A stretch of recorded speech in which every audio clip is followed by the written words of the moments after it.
He's actually also CEO of Sirica Therapeutics, which he's going to tell us about today. It's a really interesting concept here that's probably unlike anything we've seen so far. So I'll leave it to Dr. Chettapalli to tell us about what he's doing.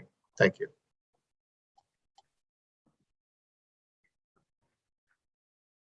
Thank you, Stuart. Can I share my screen? Great. Okay.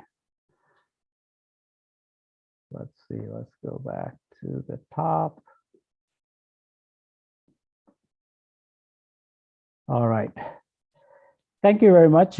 Thank you to the Brain Foundation, and thank you, Pramila, for giving me an opportunity to present Sirica Therapeutics.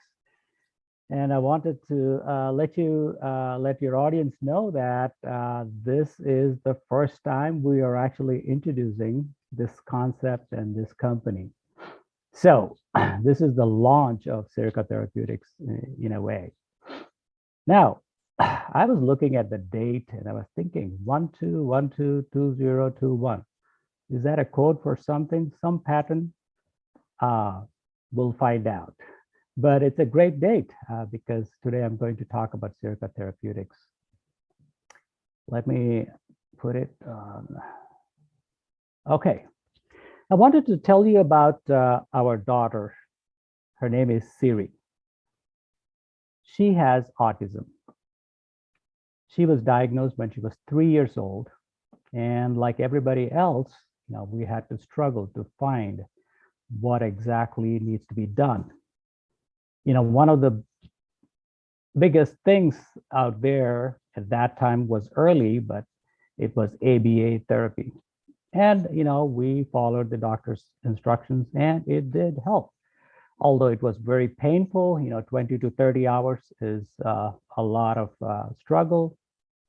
But we know that she has made some progress with that therapy. But later on, when she was done with the therapy, she was done with school, although she had a very difficult time during schooling, including difficult behaviors, aggressiveness, and injurious behaviors. So right after she graduated from school, when she turned 22, we did not have anything else to fall back on. The day programs were really bad and it did not fit her picture and it did not fit her needs. So one of the things we started doing was, working with her ourselves, my wife and I. What we noticed is that when we engage her, when we encourage her, when we challenge her, and when it is a gratifying solution for her, she works great. In fact, she makes big progress. She has now a business of her own running designsbysiri.com. She makes jewelry, she makes crafts, she does all these things. And people ask us, how did you do this? How did that happen? And so when I start back thinking about this, these are the experiences or the characteristics of these experiences that we have used that helped her improve her behavior, her mood, and her motivation. So I thought, can we put this into a device? And that search has now culminated in Sirica Therapeutics. The purpose is to develop and commercialize a technologically advanced, clinically proven, scalable therapeutic system for autism that is fun for the user. The fun is an important factor here. By the way, we are in Silicon Valley, and why not? The problem is the current treatments involve manual one-on-one interventions. It takes a long time, 20 to 30 to 40 hours a week. That's a long time. And the treatment is variable dependent, it is operator dependent or therapist dependent. And most importantly, it is not fun because, we'd have to bribe the kids or, we have to bring them back when they're screaming and complaining. So what are the components of this kind of a system? So we put together 3 components that work together to form this system. First one is virtual reality. And you have seen other places where they've used this. It's creating that deeply immersive environments that are stimulating and challenging. And then we added advanced robotics. Now, the robotics part is not just a robot that comes and talks with you. It's the whole device is a robot that you sit on and operate. So it has sensors and it can control the movements. It can add and add more inertia to the machine and to different parts of the machine. The third piece is where we collect data, thousands of data points from each session. And then imagine having multiple machines and we are collecting this data and using that data, applying machine learning algorithms to make the therapy more effective and the outcomes better. I wanted to show you the video. I can describe the machine, but it's better to see it yourself. This is Siri on the machine. What she is doing is she's writing this. As you can see, she is seeing this in her virtual reality goggles. And so she's technically riding a vehicle. There she hit a rock. So she's trying to get out.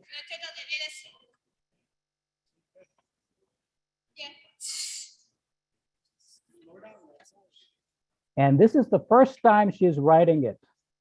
She has never written this before, and she's able to manipulate it. And after it was done, when I asked her, do you want to write some more? She said, yes. So this is the second session that she's writing on. As you can see, the machine itself is moving.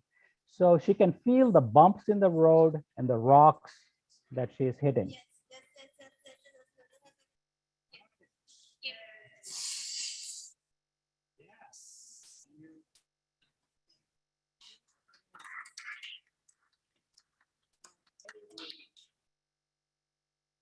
So that is an interesting experience because we were developing this actually for stroke.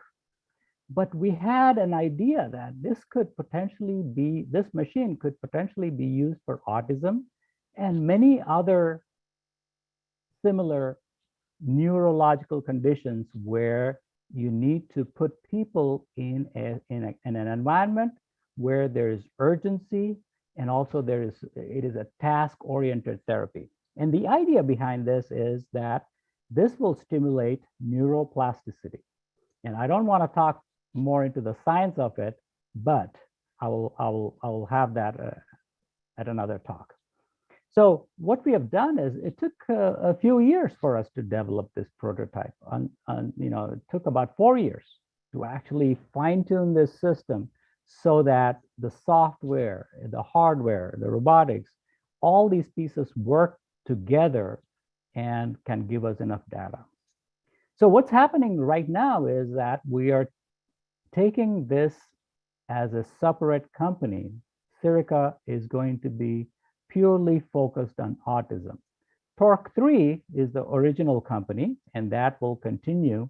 And I've been their chief medical officer for the last 2 years. Now, you must be thinking, where is the competition here?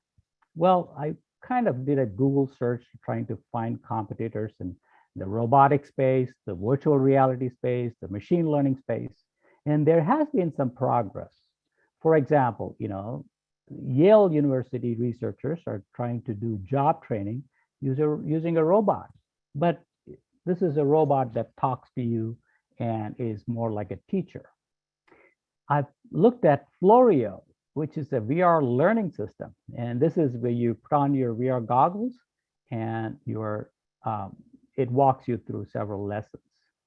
And same thing here, adaptive technology, they have a driving simulator where you put on your VR goggles and you can drive. but it is not the same as what we are trying to do, where we are trying to combine all three.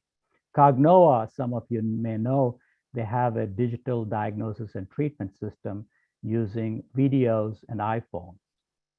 Achille is very interesting because they have used a video game to treat ADHD, and it was approved by the FDA.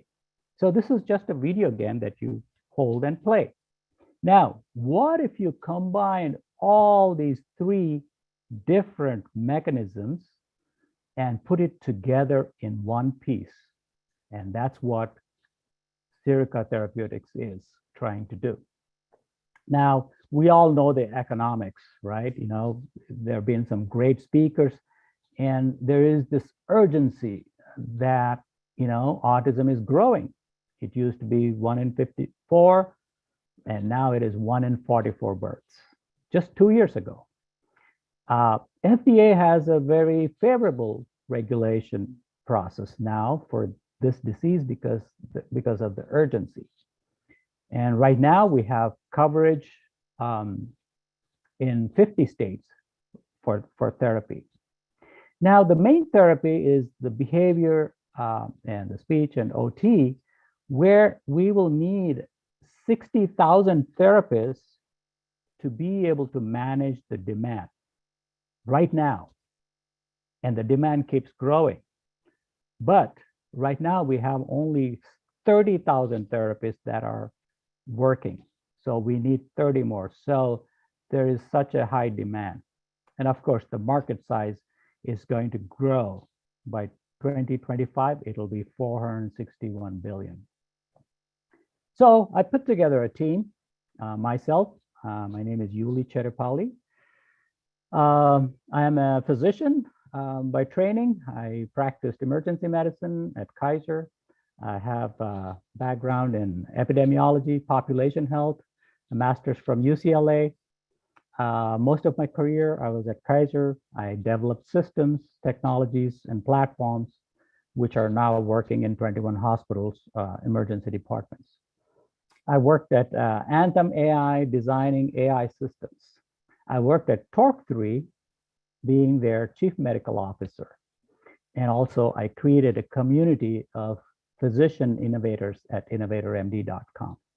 Now I am taking on this bull by the horns because this is very personal to me because of my daughter. I have Kristen Jacobson, an amazing person.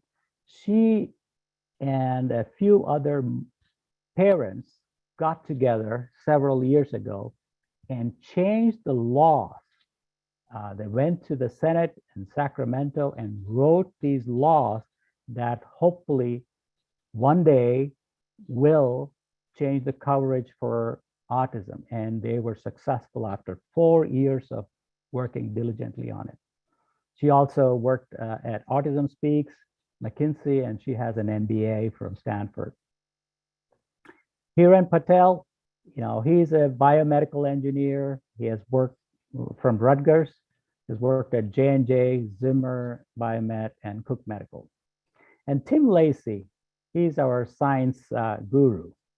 He has experience at Walter Reed. He's a psychiatrist by training and also a US Air Force veteran from GW University, George Washington. And he's the chief science officer at Torque3. He is helping us design the system for autism. And one thing I didn't tell you is that 3 of these team members have kids with autism. That is myself, Kristen, and Tim. I can tell you about projections of financial projections, but it would be very unrealistic. So I'll let somebody else talk about it. Some of you in Silicon Valley may recognize this person, but I'll play the video for you. Oh, it skipped. Enormously lucky Sid and I have been as parents. The kids have been through, a lot, but we had the ability, we had the means, and we had the will and the luck to go out and find the AP and folks who are just technically and in every way just the best in the business. And there aren't that many people in the world who have access to this kind of care, or maybe are even aware of it. And when you look at, you know, the best in the business, autism is turning out to be big business. So this is where I go from the parent version of the talk to the business version of the talk. So if you look at this stock, I ran a publicly traded company, Expedia, for 16 years. This is and we're rumored to go public, the new company that I'm running. This is a chart of the stock market over 40 years. And the blue chart is the Dow Jones Index. The red chart is Coca-Cola, one of the best performing stocks in the market. And then there's a new entrant, which is Autism Diagnoses.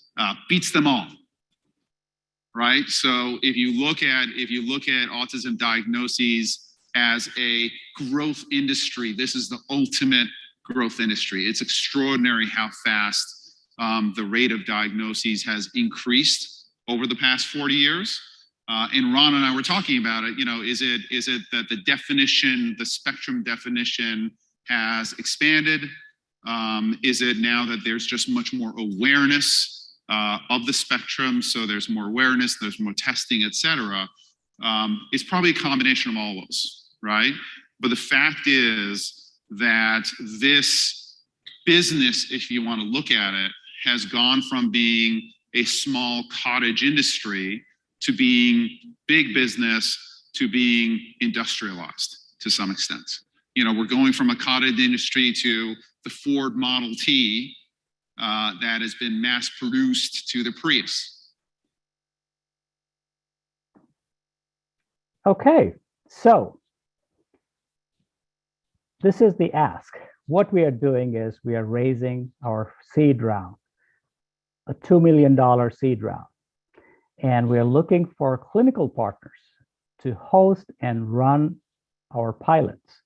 We will have 3 machines later in next year, and we need to run some testing and pilots, and we need research partners to be able to design and conduct studies. Thank you very much. I will stop there, and if there are any questions, I'll take it. Sure, thank you, Julie. So we have one question here, and then we'll have to move on. The question is, one of the challenges with any virtual reality application for autism is that a reasonably large subset in autism has sensory sensitivity and cannot wear the standard headset for a meaningful period of time. Have you explored if any of the headsets that may be easier to use for this segment? Not yet, but that is a challenge, definitely. So we have to figure out, how do you ease them into a headset? You know, first, maybe we do have large screen areas where the child or adult is looking at the screen while they're riding this machine. You could do that. And as they get interested, as they get engaged, slowly introduce them to the headset.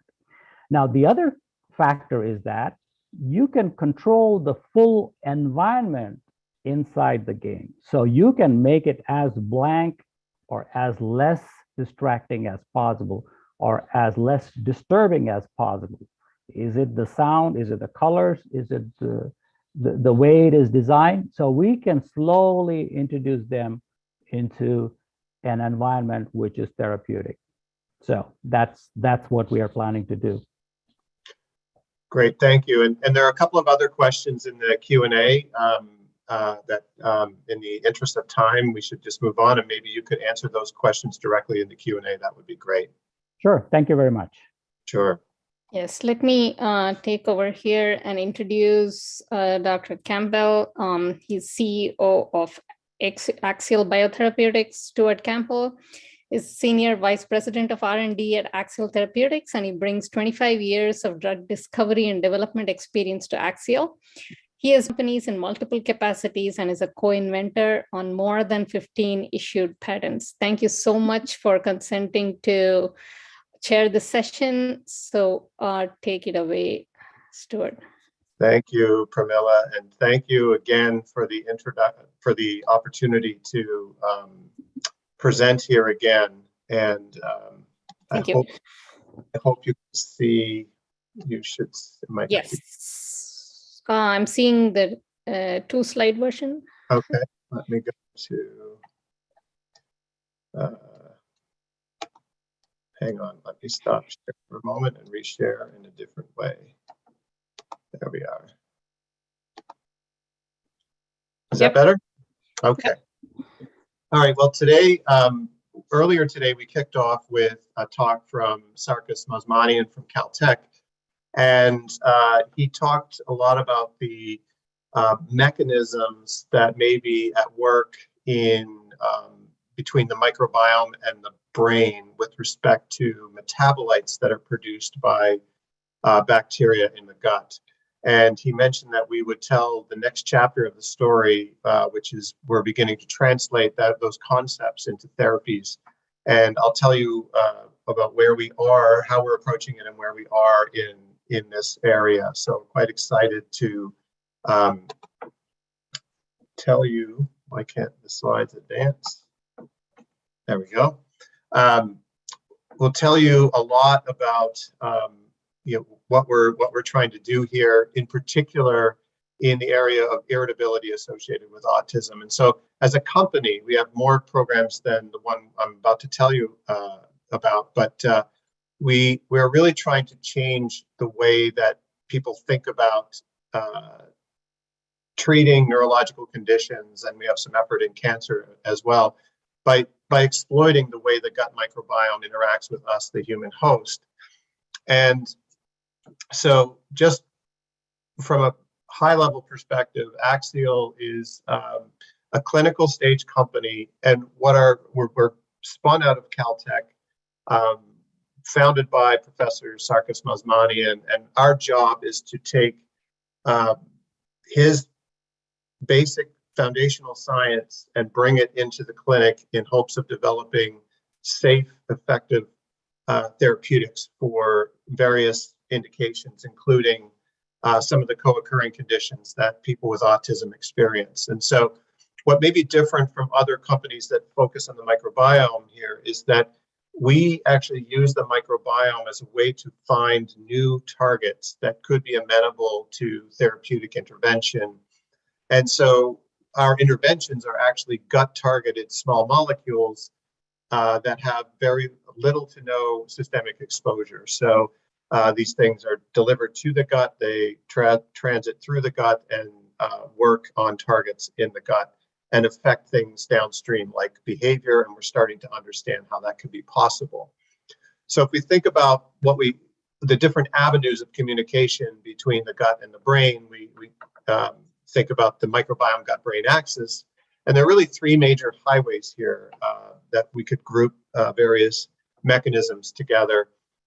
One is, starting from the left here, is the way that the gut microbiome can interact directly with the enteric nervous system by producing certain factors, protein aggregates, and so on.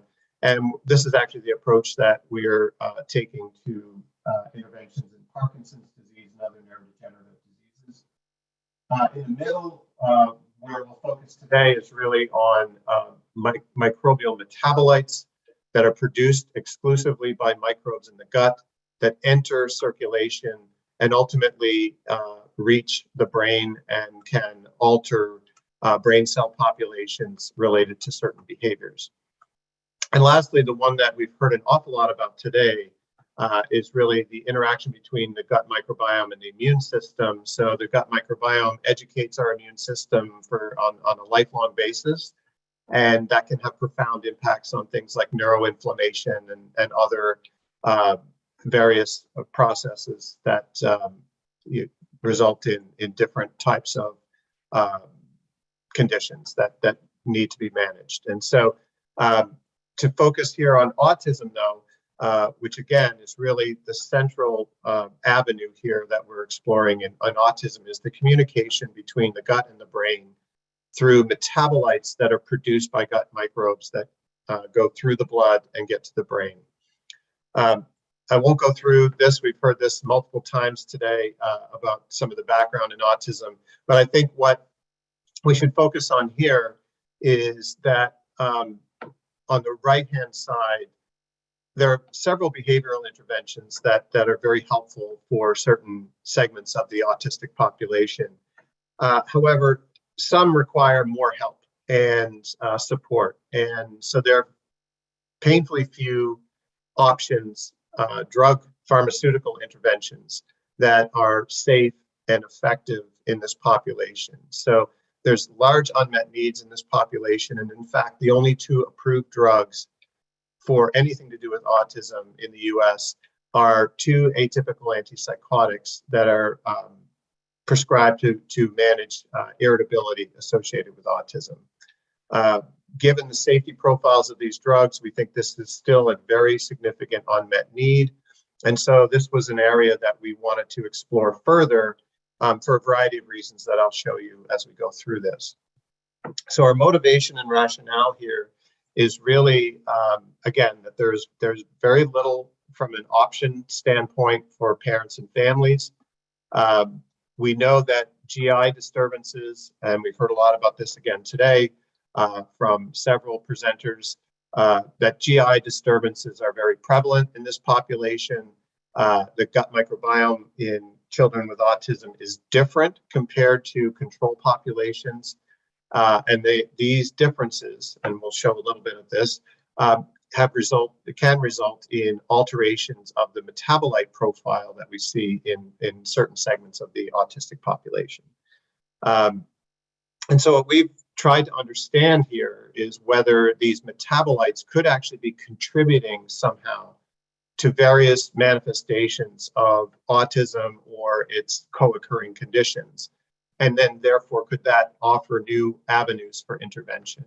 And so our mechanistic hypothesis here, and we heard a lot of the science behind this from Sarkis Mazmanian's talk earlier today, is that there's a class of neuroactive microbial metabolites. Sarkis discussed in depth the profile of 4-ethylphenyl sulfate, or 4-EPS in this regard, that they can contribute to autism-related behaviors by altering myelin plasticity in the brain. So that work so far has been in mice, but there is also an emerging set of literature that now implicates myelin plasticity in all sorts of behavioral changes and responses in various populations. And so we think that there's maybe a link between these two fields that warrants further investigation. Our treatment hypothesis here, if these metabolites are actually pharmacologically active, then we may want to try to reduce those as a way to impart a therapeutic effect. And so our approach really is to reduce these neuroactive microbial metabolites in the gut where they're produced, to reduce their systemic levels, hence their brain levels, which in turn should alter or improve problematic autism-associated behaviors. And so this goes back to tell you a little bit of the history, and we saw a little bit of this morning, is that our first clue here was the seminal publication by Sarkis and his group in 2013, wherein, using the maternal immune activation model in mice, they identified in an untargeted metabolomic screen elevations or alterations, I should say, in several metabolites, some elevated and some depleted. But the most dysregulated metabolite in this case was 4-EPS, and it was significantly elevated in the mice that had their mothers mock infected with an immunostimulant during pregnancy. And what this seemed to correlate with were certain behavioral features. So what they did was it took it a step further and said, if this, perhaps this could be a biomarker, but let's see if it's pharmacologically active and maybe contributing somehow to the behaviors we're seeing in these mice. So they took synthetic 4-EPS and injected it daily into wild-type mice, and they were able to induce a pretty significant anxiety phenotype. Now, people in general don't get injected with 4-EPS on a daily basis, so this was a good proof of concept, but did not offer a more natural way of being exposed to this type of metabolite, which would be on a more chronic basis through the gut. But first, we wanted to take this and try to understand whether there was any relevance to the human population. And so earlier this year in biological psychiatry, we've had Paul Ashwood and Sarkis both talked a little bit about this earlier today. We did see elevations of 4-ethylphenyl sulfate in a significant number of the autism population compared to controls in the UC Davis charge sample database. This was work that I said we published earlier this year. And so what we showed in this was that 4-EPS levels were shown to correlate with certain socialization deficits and different scores, and therefore it lent some credence to this argument that these metabolites may be biologically active. And so our overall approach here is that, or our hypothesis, I should say, is broader than 4-EPS, that there's in fact a class of structurally related metabolites that we call, get the pointer here if I can. Let's see. That such as these that are produced by microbes in the gut. They are rapidly absorbed into circulation. They go to the liver. The liver tries to get rid of them by modifying them chemically into things like indoxyl sulfate, paracresol sulfate, and 4-EPS. And it turns out that these are the implicated molecules that we believe are contributing to certain behavioral changes at least in mice. And so the question is, does that translate to humans? And Sarkis talked about his model this morning, wherein they had developed mice with engineered microbiota that either produced or didn't produce the precursor for ethylphenol, and then they could measure the differences in behaviors and several other aspects of brain function, brain transcripts, cell populations, and so on. And that's where the hypothesis that something like 4-EPS can arrest oligodendrocyte maturation, leading to alterations in myelination capacity in the brain. And so our thought was, let's reduce these microbial metabolites here. It's going to be pretty tough to alter the microbiome in a predictable way. So let's not start there. Let's start with what the microbes are actually producing and try to remove those. And so we took a very simplistic, conceptually simplistic approach of developing a sequestrant molecule we call AB2004 that actually soaks up or binds to these metabolites as it transits through the gut, which should result in lower levels of these metabolites in circulation. And so we went back to this model that Sarkis highlighted earlier today. We showed that the 4-EPS was actually in the 4-EP producing mice was actually elevated as expected, and the 4-EP negative mice don't produce the metabolite, and that AB2004, which is given orally in the food, was able to reduce the circulating, or in this case, urinary levels of 4-EPS as well. And this actually translated into restoration of wild type level behaviors in anxiety and repetitive behavior. So if you compare the second bar and the fourth bar in each graph, you see that there is a reduction compared to wild type or to 4-EP negative mice. And so this is representative of an anxiety phenotype in the open field. And so administration of AB2004 starts to bring those levels back up to the control levels. Similarly, we see reductions in marble burying as a result of AB2004 treatment, and also reductions in self-grooming, also a measure of anxiety and repetitive behavior, or at least it's believed to be that. So with that, we were very motivated to take this into a clinical trial. And so we went into an open label, keep that in mind, please, safety and tolerability study with AB 2004 in adolescents aged 12 to 17 who were autistic and had GI symptoms.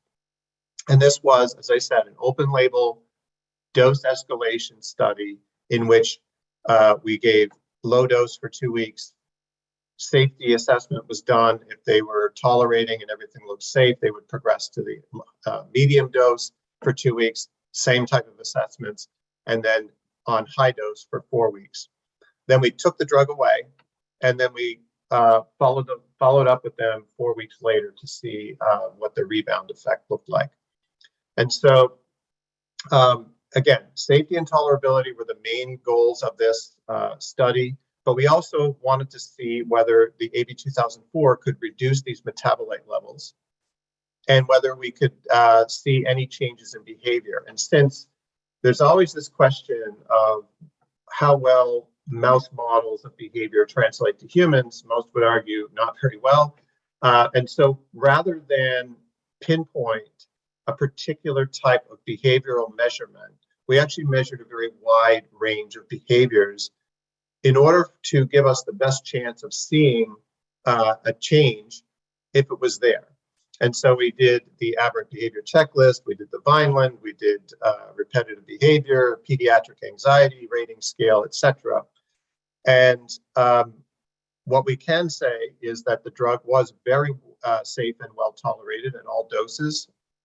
And we had 2 serious adverse events. Neither was related to the study drug. We had one kid who, before he even got his first dose, was diagnosed with mononucleosis and had to withdraw. We had another kid fall and break his arm. So those count technically as serious adverse events, but clearly not related at all to the drug. Everything else was very mild, transient, and could not be associated with or definitively associated with AB 2004 treatment. So this was actually not surprising to us given the nature of the drug.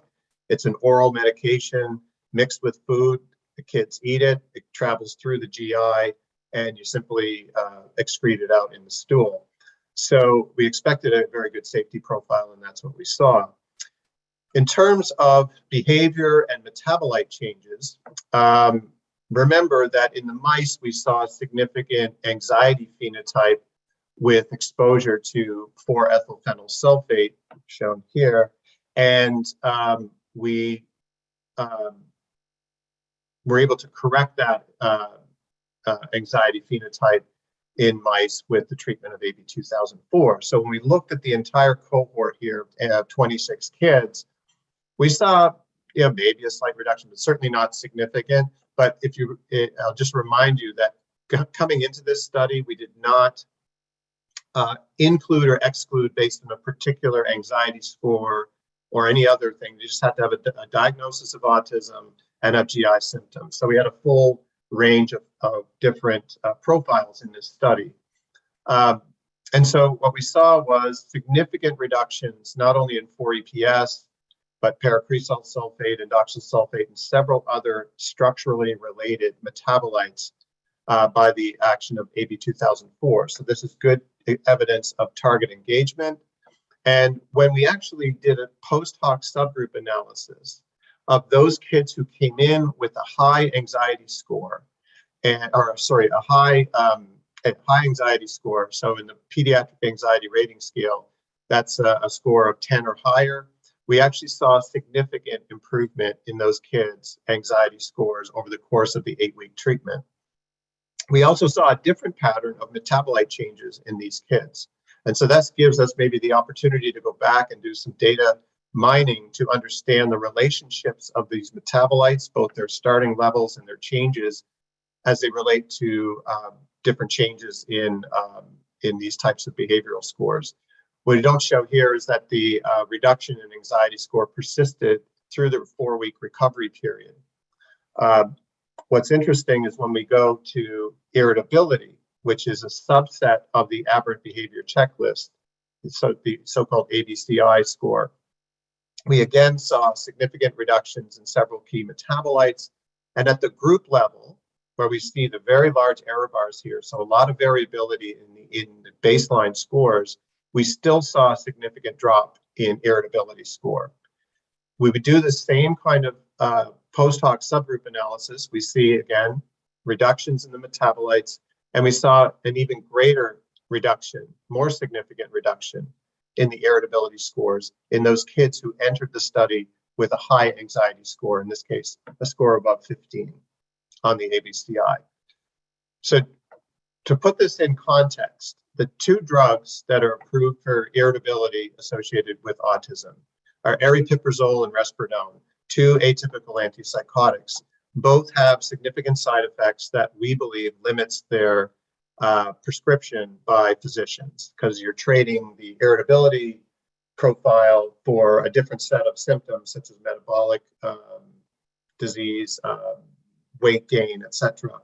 And so in those studies that got these two drugs approved, they used exactly the same instrument, the Aberrant Behavior Checklist Irritability Score, and their mean improvement was comparable to what we're seeing here in our high irritability group. So what we think here is that we have a potential intervention that it has the same clinical outcome as aripiprazole and risperidone, but without the side effects.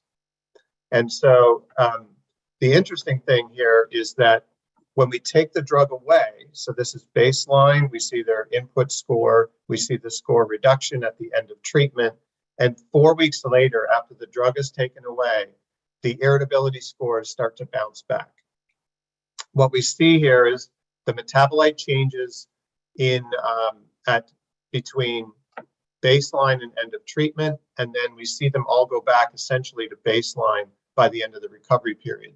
So we give the drug, the score comes down, we take the drug away, metabolites go back up, and the irritability score starts to return to pre-dose levels.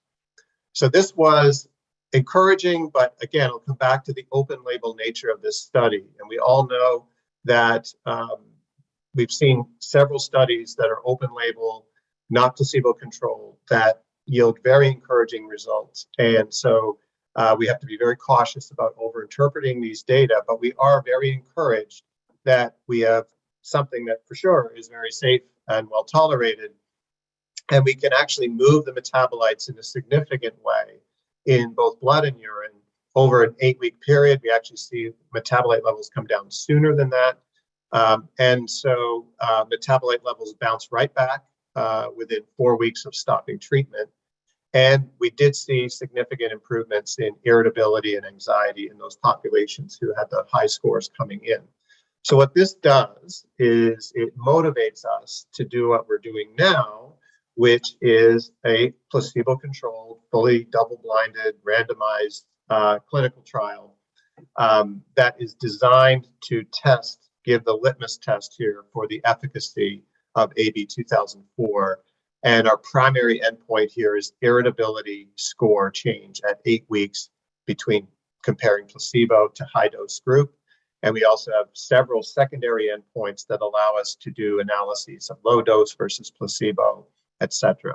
So we will also use the CGI-S, the Clinician's Global Impression of Severity, as a secondary measure as well. And these are all things that FDA is on board with. We have met with FDA.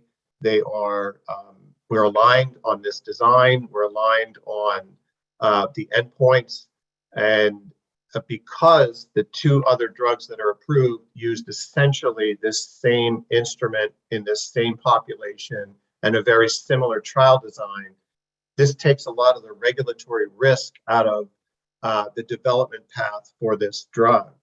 And let's face it, in autism, there's a checkered history of challenges with getting something through phase 3. We have a clear regulatory path here that we think we can take advantage of. It doesn't mean that ultimately, at the end of the day, this is all the drug is good for. We think it could also help with anxiety, but we're not going to burden our development plan with an anxiety, needing to meet an anxiety endpoint when we have such a strong signal in irritability. And so this trial, which we kicked off a couple of months ago, is actively recruiting. These are the key inclusion and exclusion criteria. So if you have a son or daughter who is in this 13 to 17-year-old range, or you know somebody with a son or daughter in this range who has autism and has challenges with irritability, they may be eligible for this trial. But we obviously have several key exclusion criteria as well. We don't want anything involving antibiotics or anything that's going to alter the microbiome during the trial. Not that we think it's a problem, it's just going to confound the data potentially at the end of the day. We want to keep this trial as simple and clean as possible. So the trial is actively enrolling in the US, Australia, and New Zealand. These stars here are active sites. These are sites where we're activating at various stages of activation. So we have right now about 15 sites up and running. We're going to probably do about 25 sites in total. And you can find more information about this trial at clinicaltrials.gov under this identifier here. So to summarize, we're a clinical stage company that is based on rigorous evaluation and effort in understanding the science of the microbiome gut-brain axis. And we're well grounded in Sarkis Mazmanian's work at Caltech. We've worked very closely with him collaboratively, and again, different from most of the other microbiome companies in that we are developing gut-targeted small molecule therapeutics based on new targets we identify in the gut. And we have a growing pipeline. We talked today about AB2004 and autism, but we have other work going on in Parkinson's disease and oncology. And last, I would like to thank a lot of people here. I won't go through everyone, but we have the excellent team, highly motivated team at Axial, obviously our collaborators, Sarkis and Brittany at Caltech, the investigators at the clinical trial sites from our phase 1b/2a study. Can't do any of this without funding. We're really happy that we closed a Series C of financing earlier, just a couple of months ago. And one of the key groups we were able to align with and get an investment from was the Autism Impact Fund. And they're already living true to their name, as we've seen here at this conference. So, and lastly, Pramila and your tireless efforts at the Brain Foundation. Thank you very much. Thank you. That was a great presentation. Go for Q&A.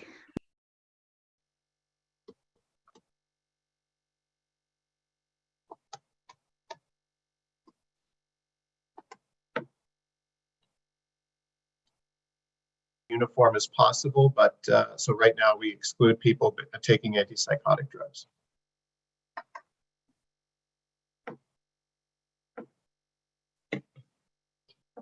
So I can't see any other questions, Pramila. Do you see any? No, that's it. We can move on. Okay, great. Judy's here. Okay. So next up, I believe, is Jim online? Yes, he is. Okay. So we have, let me see, where did we go? We have Dr. Jim Woody, who is, well, has been around for a while and has done a lot of very amazing things, and currently CEO of Mara Biosystems, but certainly has been part of both large and small companies over the years, and go right back to his days at Centocor, which was really, I think, the pioneer in anti-TNF therapy, and really set the stage for many other companies to come in and participate in that space. Transformational work, actually, and but we'd love to hear more about Jim's most recent effort at Mara Bio, which is focused on precision medicine diagnosis of autism. Jim, take it away. Thank you, Dr. Campbell, for the nice introduction. And by the way, congratulations for taking therapy into trials. This is very difficult, as we all know. So persistence pays, and you get a gold star. Let's see if I can pull this. Well, thank you. Oh, can everyone see this? Not yet. I've got to then go back, do the share screen.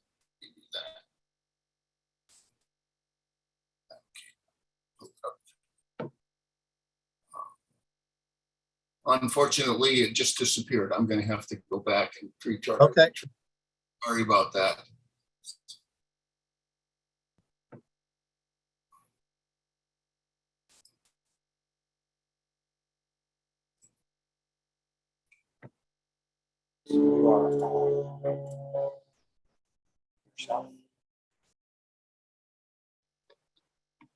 So far, we can't see. It's loading again. Oh, okay, it's loading. I got it. Okay. Now I'll try share screen. Can you see it now? Not yet. Let's see. Here we go. That looks promising. I think you have shared the entire desktop though. Do that. How do I get rid of that? When you hit share screen, you can just select that application, the PowerPoint or. Not Right. sure how. Or you could make it full screen. Will that work? If you go to the three buttons at the top left, you should be able to expand to fill up the whole screen. Just increase the size of the window. Got it. There we go.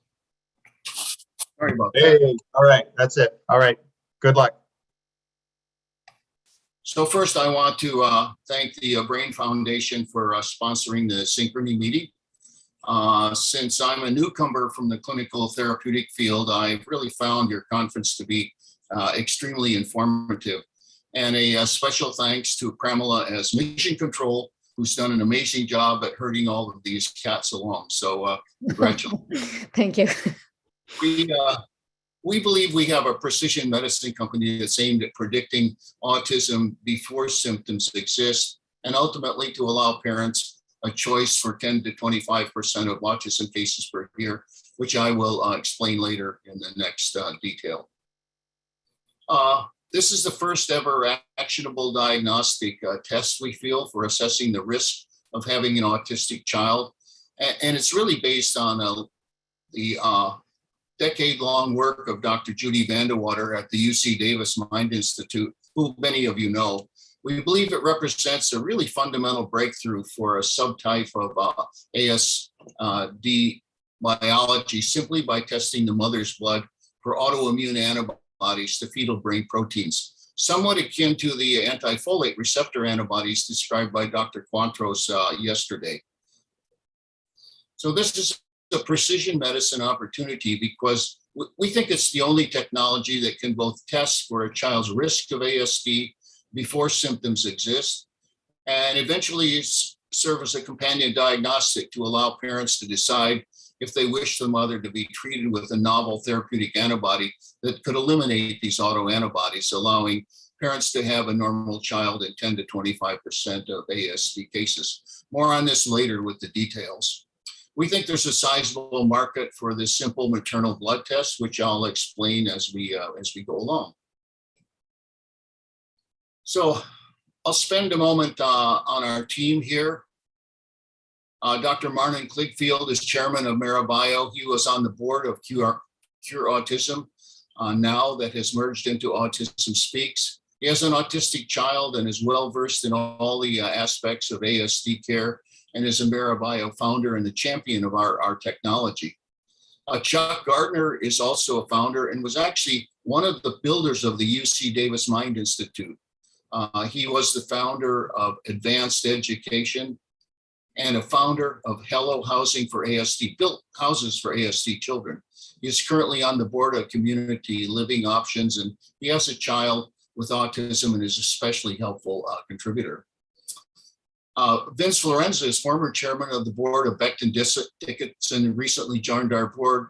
He has an autistic family member and is an enormous asset as an advisor on establishing the diagnostic testing strategy for our company.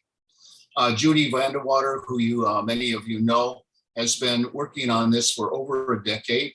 She made the amazing discovery and is the scientific founder of Microbiome. She's a real champion.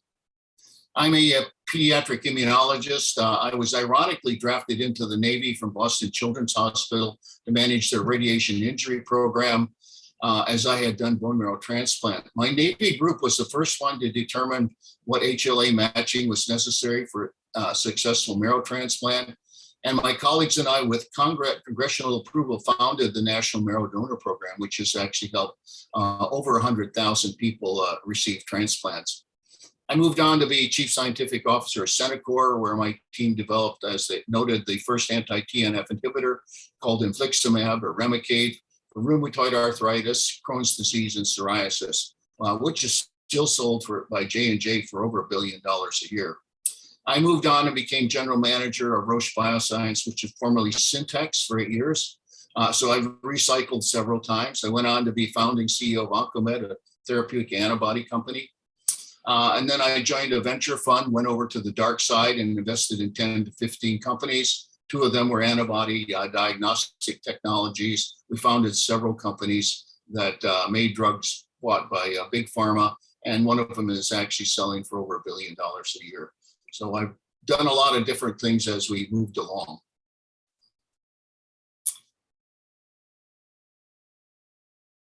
These are our key opinion leaders, some shared with colleagues presenting at this meeting, who have provided superb advice to us for how we manage the development of this test. And the developmental specialists, we have Dan Corey, who I'm sure many of you know from Nationwide Children's, Robin Hansen from UC Davis Mind Institute, and Tom Fraser, the former CSO of Autism Speaks, all are phenomenal advisors for us.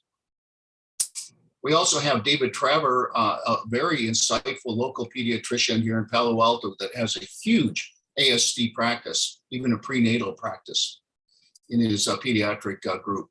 We also have OB and IVF specialists like Mary Poland, who ran the Stanford IVF clinic, and Sandra Carlson, who runs the Yale IVF program, and Jan Frudford, who has a large OB practice here in the area with ASD families.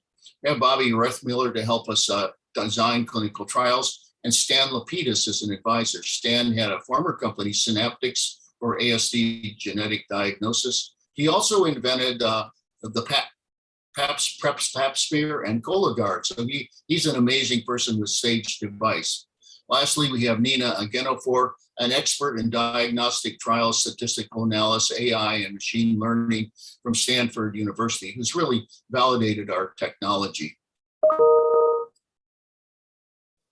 Our internal team is made up of several experts in their field as we convert this laboratory test to a commercially available test, which is a real challenge. Mags McInerney is an expert in analytical development for both CLIA and FDA IVD diagnostics. John Stinsky was actually part of the initial PCR team at CEDAS. He became CSO at CareDx and was at Quest Diagnostics and Roche Molecular. He has a wealth of experience and an amazing person to have help us. Catherine Tynan has commercialized a whole range of tests, both in the CLIA area and in the FDA-approved in vitro diagnostic space. Nikki Zoll and Kathy Nichols are helping us with marketing. And Deborah Shuren, with the huge amount of experience, as our Chief Financial Officer. And Michael Paul has recently joined us. Michael was the founder and CEO of Lineagen, a very successful ASD genetics diagnosis company. There's nothing that we're doing that Michael hasn't already done, so he's a tremendous advisor for us. So we've heard several times now the new CDC estimate of 1 in 44. We also see this as increasing on a worldwide basis, not just in the US. And as Dr. John Slattery mentioned yesterday, it's increased 241% in the past 2 decades. We have got worldwide rights for our test, and so you'll hear more about that later. Because there are really limited options to determine the risk before symptoms exist for ASD, and a delayed diagnosis really leads to delayed access to the critical interventional therapy that we're all aware of. There's a unique challenge to getting children into the earliest intervention. The behavior-based tools are not really reliable until the child is about 2. Average age, as you've heard from several of the prior speakers, is about 4, because there's a large backlog in developmental pediatricians and psychiatrists and psychologists to examine and begin treatment of these children. There's also a lack of consensus about who should actually be referred and when. Our KOLs tell us if a child has missed a developmental milestone, as say a positive MCHAT, or the parents are concerned, they would actually order our test, and if positive, would move the child to the head of the line for the clinical evaluation and earliest interventions to give the child the best earliest chance. We feel the technology could conceivably decrease the time to intervention by 12 to 36 months with a reduced lifetime cost and benefit for not just the child, but the family and the community as well. We all know that the window of opportunity in these child's lives is small, where we can achieve the best outcomes. So we at Mirabai are trying to get them into therapy as early as possible. If even before symptoms, parents can plan a proactive therapy for them. So Judy has developed some very innovative science behind this biology. I'll spend a few moments on this graphic view of how this happens.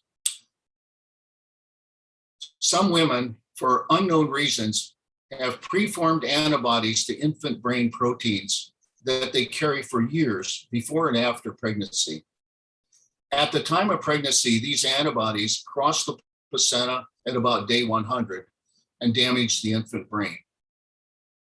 You can see from the brain pathology slide on the right, from the animal that has autistic behaviors induced by immunization with these MERA proteins, that the neurites are blunted. So the brain's electrical system is not well connected. I was very interested in Dr. Lipton's comments about his MEF2 activator and neurite outgrowth. Dr. Vlandewater has published over 15 peer-reviewed publications that support the findings. The most recent was very compelling. We'd be happy to send you a copy.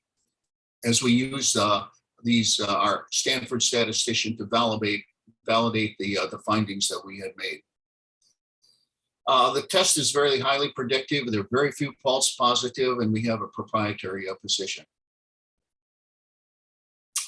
What convinced me to join this effort is seen here, and that was that passive MERA antibodies given to primates resulted in offspring with autistic behaviors. This is an extremely compelling proof of concept in a primate.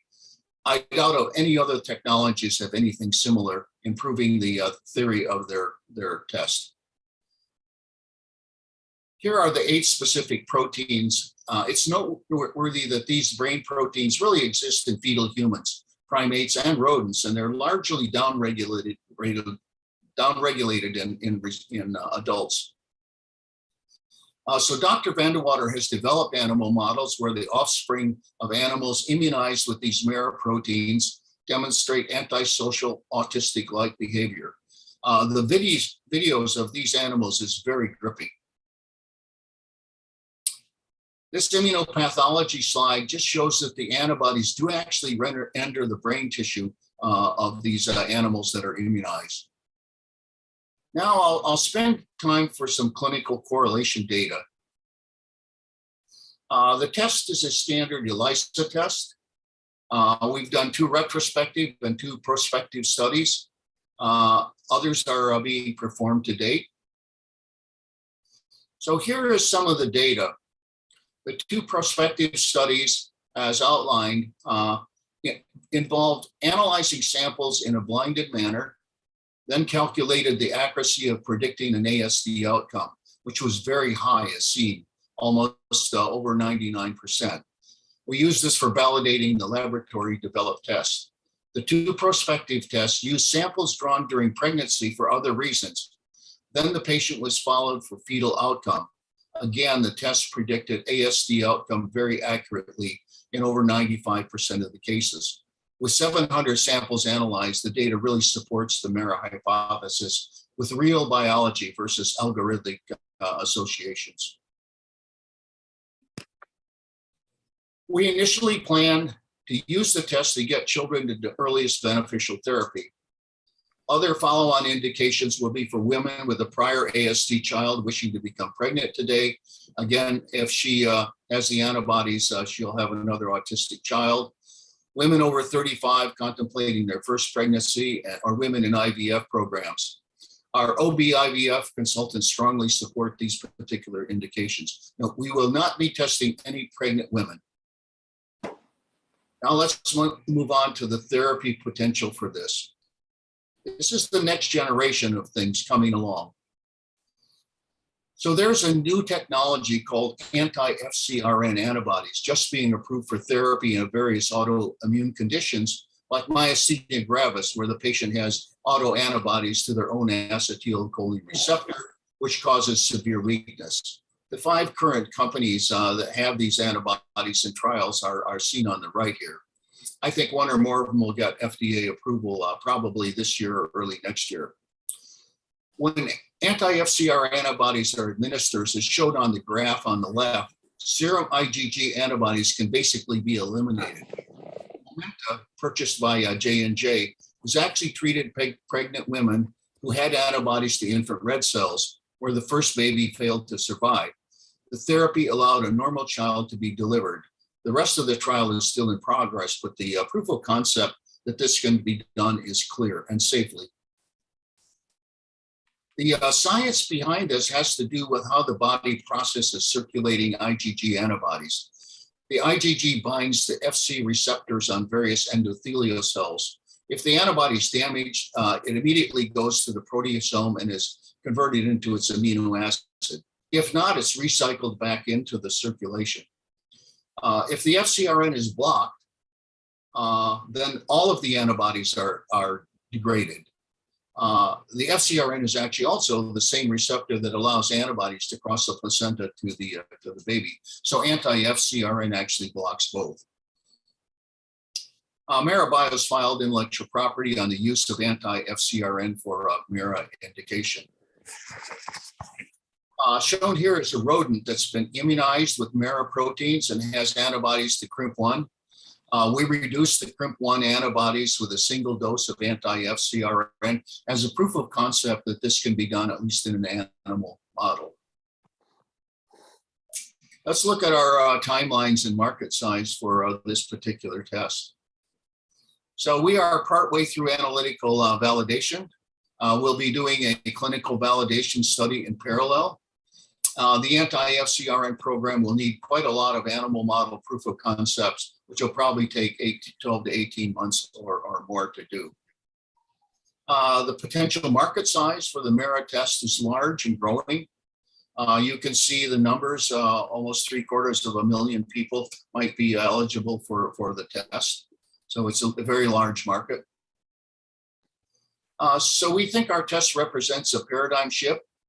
It's a simple maternal blood test, provides accurate risk for having a child diagnosed with ASD even before symptoms exist, gives us the earliest risk assessment and the earliest best therapy for the children with the lower cost, providing clinically actionable information for clinicians and choice for parents. We have a very proprietary position, large serviceable market, low risk regulatory business model, a CLIA regulated test not requiring FDA. We have a number of exit opportunities with different groups.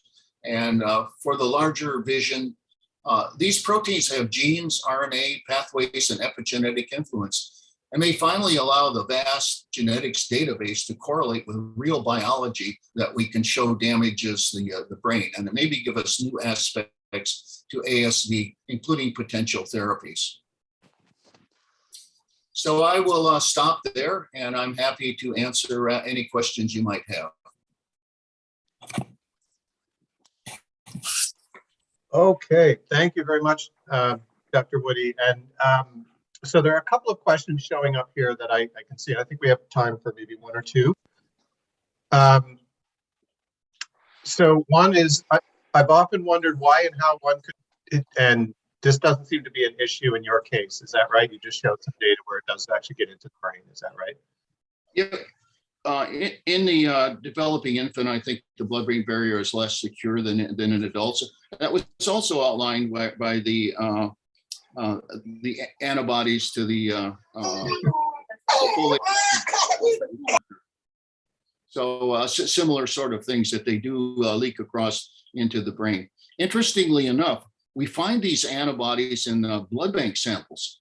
So the antibodies are quite widespread, not just in the women that we're considering. Okay, thank you. And then there are two related questions here about the prevalence and pattern of these antibodies in women. So does the antibody profile of a woman change over time? That's the first question. And the second is, what % of women with an ASD child have these antibodies? I'll answer the first question first. Depending on the geographical population, we're seeing anywhere between 10 and 25% of the women have these antibodies. Average is about 20%. And different groups have different sets, since there's 8 of them here. We do have some initial evidence that Dr. Vlandewater developed, may want to comment on it since she's here, that antibodies to CRIMP1 lead to the more severe or maybe even the profound cases of autism. That's something we're going to try to define in the next year with a very large clinical validation study. Okay. And I see that Judy Vlandewater has her hand raised, it looks like. Do you have this? I don't know that she can get into asking a question live, but maybe if she could put it in the chat, that would be great. So maybe in the interest of time, Dr. Woody, you could come back to the Q&A. Oh, sorry. Yep, she let me in. Okay, great, go ahead. So I think to answer the question of do they change over time, which is an excellent question, that is actually one of the goals of the MARBLE study. We have longitudinal samples in those women, and we're seeing about 25% of those women. These are women who already had a child with autism, and we're following them throughout an additional pregnancy. And one of the things we are seeing is there may be some slight changes over time. And so that's something that we're really interested in, is how those change over time and what that might mean when that's happening during gestation. Great, thank you, Judy. That's great context there. So maybe there are a couple of other questions, both in the Q&A and the chat, that maybe you could come back to, Jim, while we proceed to the next talk. Great.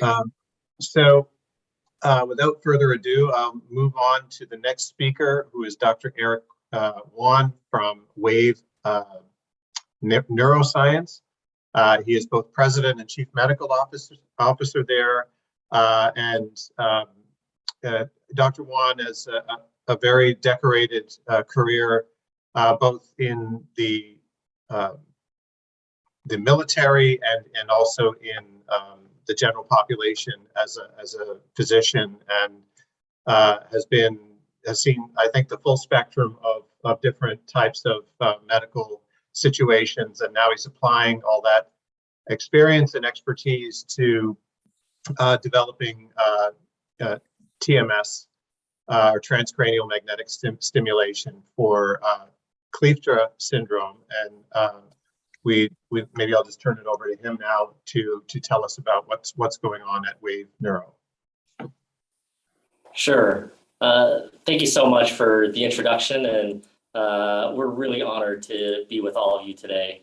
I've had the opportunity to listen to a bunch of the presentations throughout the last 2 days, and it's really inspiring to see all the advances in the field, and we'll share a bit about ourselves today, but just a virtual standing ovation to Pramila and the Brain Foundation. This has been an exceptional symposium, and we'll share some of our contributions to the science. I'll start by introducing our disclosures. Alex, who's to my right, and myself are employees and minority shareholders of Wade Neuroscience, but we will just present the science and the data and avoid commercial bias. We have numerous funding resources, which we'll touch on in a moment. And then Dr. Mason Harrell will also present his experience. He has a daughter with Kleefscher syndrome. This is an autistic, a genetic form of autism with some unique characteristics. He has a unique perspective as well as both a physician, a scientist who's triple board certified. So we'll launch right into it. Part of the reason you're seeing this intermingling of military approaches, special operations, and then autism, it left me scratching my head at first glance, but this technology was really engineered and innovated to help the brain function better and more efficiently as an organ. And when we use that as our end goal, we can touch many different conditions and diagnoses. We're very careful to say this is not a panacea or a cure for any of these conditions. It's not even disease modifying, but we're seeing some significant and promising data as it relates to a number of different symptom clusters. And as it relates to developmental delay, we're seeing some encouraging results. So the military's interest is in human performance and optimization, and this can be applied across a number of different platforms. And so we have a wonderful team, proud to work with all these individuals, scientists, engineers, physicians, all getting together with a common goal and purpose. We also have a deep bench of advisors and consultants, some that you may recognize, but all both wonderful people who are purpose-driven and have really advanced the science for us. So feel very privileged to be working with all of them. Hey, excuse me, Eric, I don't think your slides are changing. I'm not seeing them change here. I'm still seeing the title slide. Are you in slideshow mode? I am, but let me try redoing that. Hopefully this will work.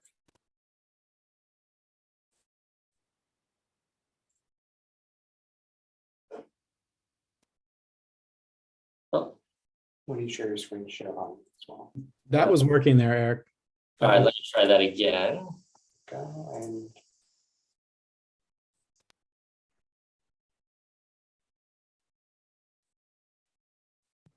the try before work. Oh, there we go. It's good. Thank you. Sure. So this is a bit about our platform.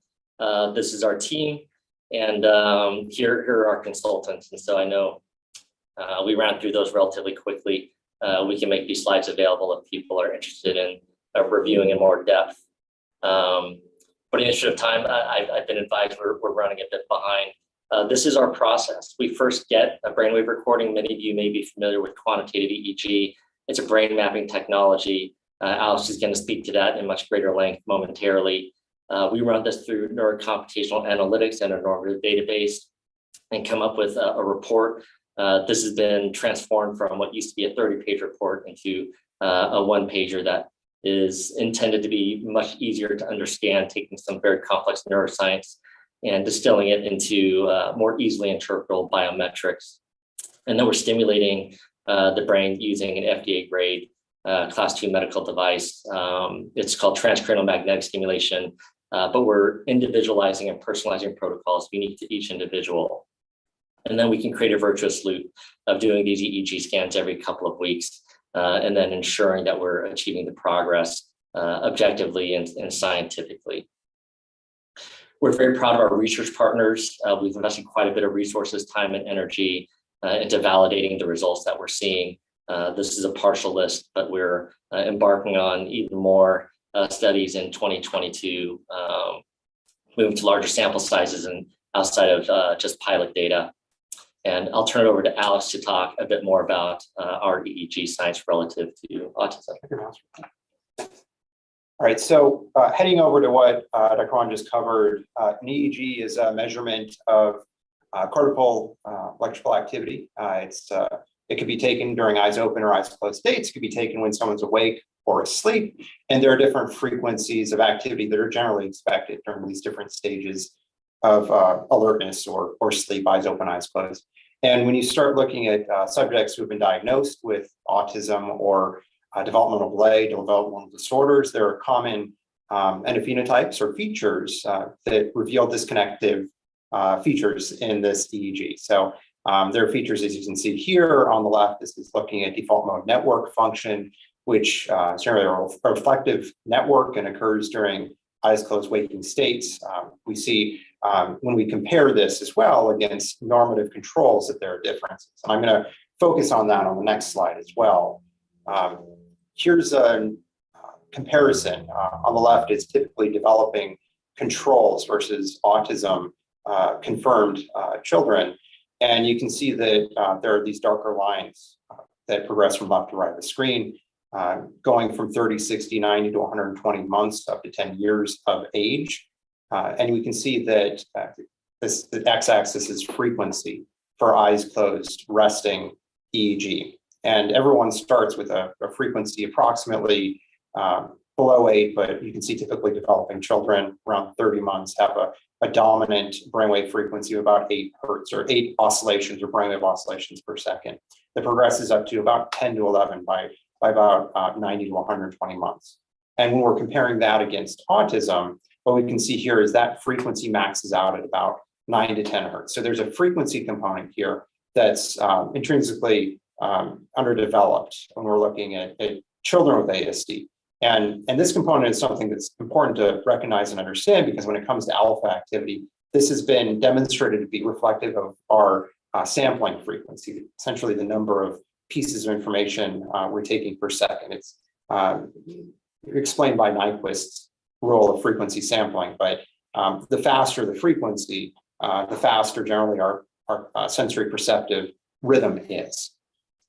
So this is one of the components that we find is generally reported in literature as disrupted in autism. Another component is something called coherence. And coherence is how well connected the brain is, given the different frequency bands I referred to earlier. You have slower frequency activities, theta and delta, and these generally occur during stage 1 sleep or deeper periods of sleep, and then waking rhythms, eyes closed being this alpha rhythm, and then eyes open being beta.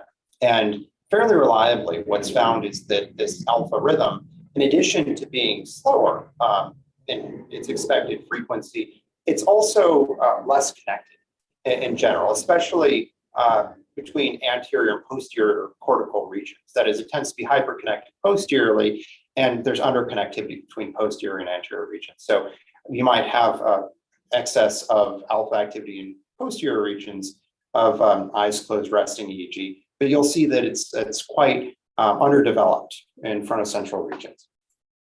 This has been confirmed and reconfirmed with multiple studies. Here's a connectome. On the right, you can see the EEG locations. The posterior locations are on the right side near the bottom, and the anterior locations are up top near the left. And red are areas that are overconnected, and blue are areas that are underconnected. You can see that there's, as a consequence, underconnectivity frontally and overconnectivity posteriorly. So this is something that's been well recognized and published in literature, and it corresponds well with the symptom profiles that are generally observed in ASD. So we take advantage of this insight, and for every subject, every patient who comes through, we take a look at their EEG and try to reduce this various information, which can be very overwhelming to someone who doesn't have any background in EEG, and simplify it to a picture here. And you can see this picture has posterior, central, and frontal labeled on it. And we have something called the Fourier Transform here, where on the left side of the screen would be the raw signal, and we're simulating it here in frontal and posterior regions. If we count the number of oscillations per second, and let's say there are 10 oscillations per second, then we'll be able to see on our FFT a peak at 10. Similarly, if there are 9 oscillations per second, our FFT will demonstrate a peak at 9. If there are 12, a peak at 12. If both 9 and 12, a peak at both 9 and 12. So we can get from this a frequency component and also an amplitude component for the EEG duration that we're recording. And we tend to see this for 10-minute eyes closed EEGs. And what we see on the right is for typically developing adult or child, a dominant posterior rhythm at about 10 to 11 hertz. You can see that peak there. And then the same corresponding frequency in central and frontal regions. The peak is sharp, which tells us that there's no other activities occurring. We don't see peaks slower off to the left or faster and off to the right, neither theta or beta frequency ranges. Now, when we take this test and we start looking at our children who might be coming in with ASD diagnoses, we start to notice fairly profound changes or differences rather than just resting eyes closed function. Here we see highlighted in red on the right, the alpha frequency band for a child with autism. We can see that there's a frequency of about, let's say 9.5 hertz in posterior. And we look at frontal and central, there's a corresponding alpha activity at about 10, but it's not the largest EEG rhythm in the FFT spectrum. We can see there's also activity off to the left in this theta range. And as a consequence, the amplitude of alpha activity in the frontal lobe could preferably be higher. So we take this information and we then utilize it with neuromodulation in order to try to get the EEG that's on the right to shift and look more like the EEG on the left through entrainment of cortical tissue. So the technology referred to earlier, this RTMS, we call it magnetic EEG, EKG resonant therapy. We calculate this biometric frequency from this FFT and then provide that frequency of stimulation into cortical tissue corresponding to the frequency that we're visualizing with this FFT tool. So I'm going to hand it back to Dr. Wan in order to look through a couple of cases. Thanks, Alex. So this is a case that's kind of near and dear to my heart. It was one of my introductions to the technology. At the time I came across this, I was actually at the Boeing company, most known Fortune 50 aerospace company. I was playing a role as their chief physician and a secondary role as their technology officer for health services. And one of my neighbor's children who had fairly significant autism had shared with me a bit about the technology. And you can see some of the history here at that time. A 6-year-old male who was born prematurely. There's some more details there, and up until 18 months was really thriving, met all of his milestones, was babbling, crawling, used words. And then around 18 months, there were some lost milestones, and he stopped responding to his name. He lost his words and language, began stemming, doing hand flapping. All of his tests actually for quite a while was coming back normal. His pediatrician had actually provided quite a bit of reassurance, but over time they started him in ABA therapy and speech therapy until he eventually came in for treatment. And this is his EEG upon arrival. And you can see, as Allison mentioned, there is a deficit, if not absence of alpha activity in the frontal and central regions, but the peak in the posterior region where there's hyperconnectivity. And this morning I heard some talks about the MEF2C gene and imbalance of excitatory and inhibitory neuron development. It actually got me really interested because we're seeing some convergence of scientific disciplines here. And if we're of the belief, as Alex and I are, that science always converged on the truth, a lot of these dots are really starting to connect for us. But this EEG was taken 2 weeks after a treatment, and you can start to see emerging some alpha peaks in the frontal and central regions. And that was corroborated by many of his behavioral symptoms, the behaviors that had improved, in some cases quite profoundly over time. And so we could see within 2 weeks, he was calmer, was starting to improve his comprehension. He was starting to imitate the children around him and said his aunt's name for the first time. And then fortunately, as with many of our patients, he came back in a year, and we're very encouraged to see that he continued to make progress. And it's important to note, this progress was made without treatment. It seems to us that once we start to activate these neurons and those neural networks start to light up, the body does much of the work for us. And this is true to, I think, many of our medical paradigms, that we tend to be born and engineered as healing organisms. If you put two ends of a wound marching together, it heals. Two ends of a broken bone together, it'll heal. It seems to us that with brain activity, if you move it in the right direction, the trajectory of that improvement tends to improve with time as well. So this child came back for treatment several years in a row. Hopefully this video will include audio, but this is a before and after video of this child that the family's given me consent to share this. Hopefully this will play.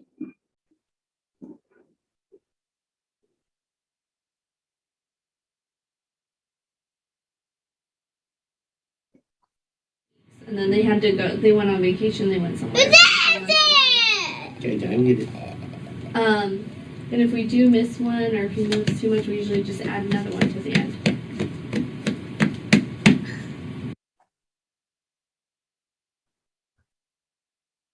Oh, that's not a T, it's a D. Kid. Kid. Kid. Kid. Kid. Good boy. Rat. Good boy. Good boy.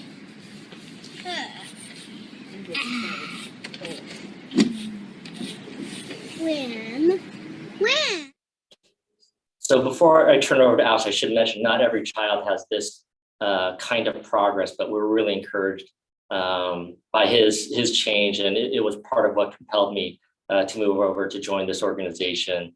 And he is now much older, obviously, but he no longer requires IEPs. He's at grade level and is making friends and has done quite well. So let me turn it over to Alice to share a bit more about some of the work that we've done. So I'll show another case report right here, and we're going to go ahead and launch into some of the chart reviews that have been performed.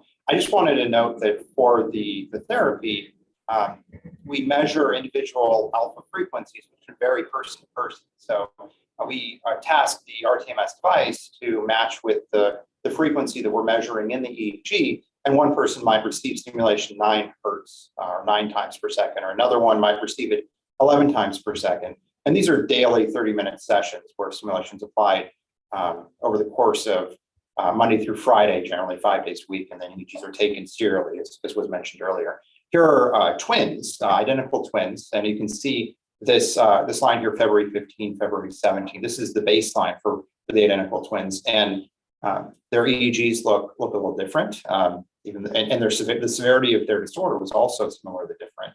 And we can see from left to right the general and gradual formation of a peak for the top at about 10.5 hertz, and for the bottom case from left to right, a gradual development in this rhythm also at about 10. Although this case on the bottom far right has a peak also posteriorly at about 8. So when it comes to cortical tissue and network function, it's different person to person. But following 1 month of therapy, for both cases, they reported improvements in cognition. Attention to language was very exciting for the family. So we've been seeing this for many years now, application of the technology. And there are a couple of studies and chart reviews that have been performed on the populations that have gone through this. This was one of the first ones back in 2014, an N of 26 that followed up. Children went through a clinic that received this for mean of 24-month period of time after the period when they received and underwent the therapy. And it was 26 cases who had a baseline CARS score, childhood autism rating scale. I believe this audience understands that score. Severe is, I believe, 40. 40 plus is where we get moderate, and severe is 40. It's a bit higher. But started off with the CARS score of 41, and at the end of 2 years, had an average CARS improvement of a reduction in 11.7 points, which was quite profound and impactful. To note, the cutoff score for some of these, some perspectives is between 28 and 30 for CARS. But this is just the initial look of in-clinic intervention. We more recently took a look at subjects who had received 40 sessions over the course of 2 months of consistent therapy And you can see here baseline CAR score. This is an N of 167 taken from a couple of clinics who were providing this therapy. A baseline score here of about 39.1. And then over the course of the 2 months, quite an impressive reduction down to an average or mean of 33.9.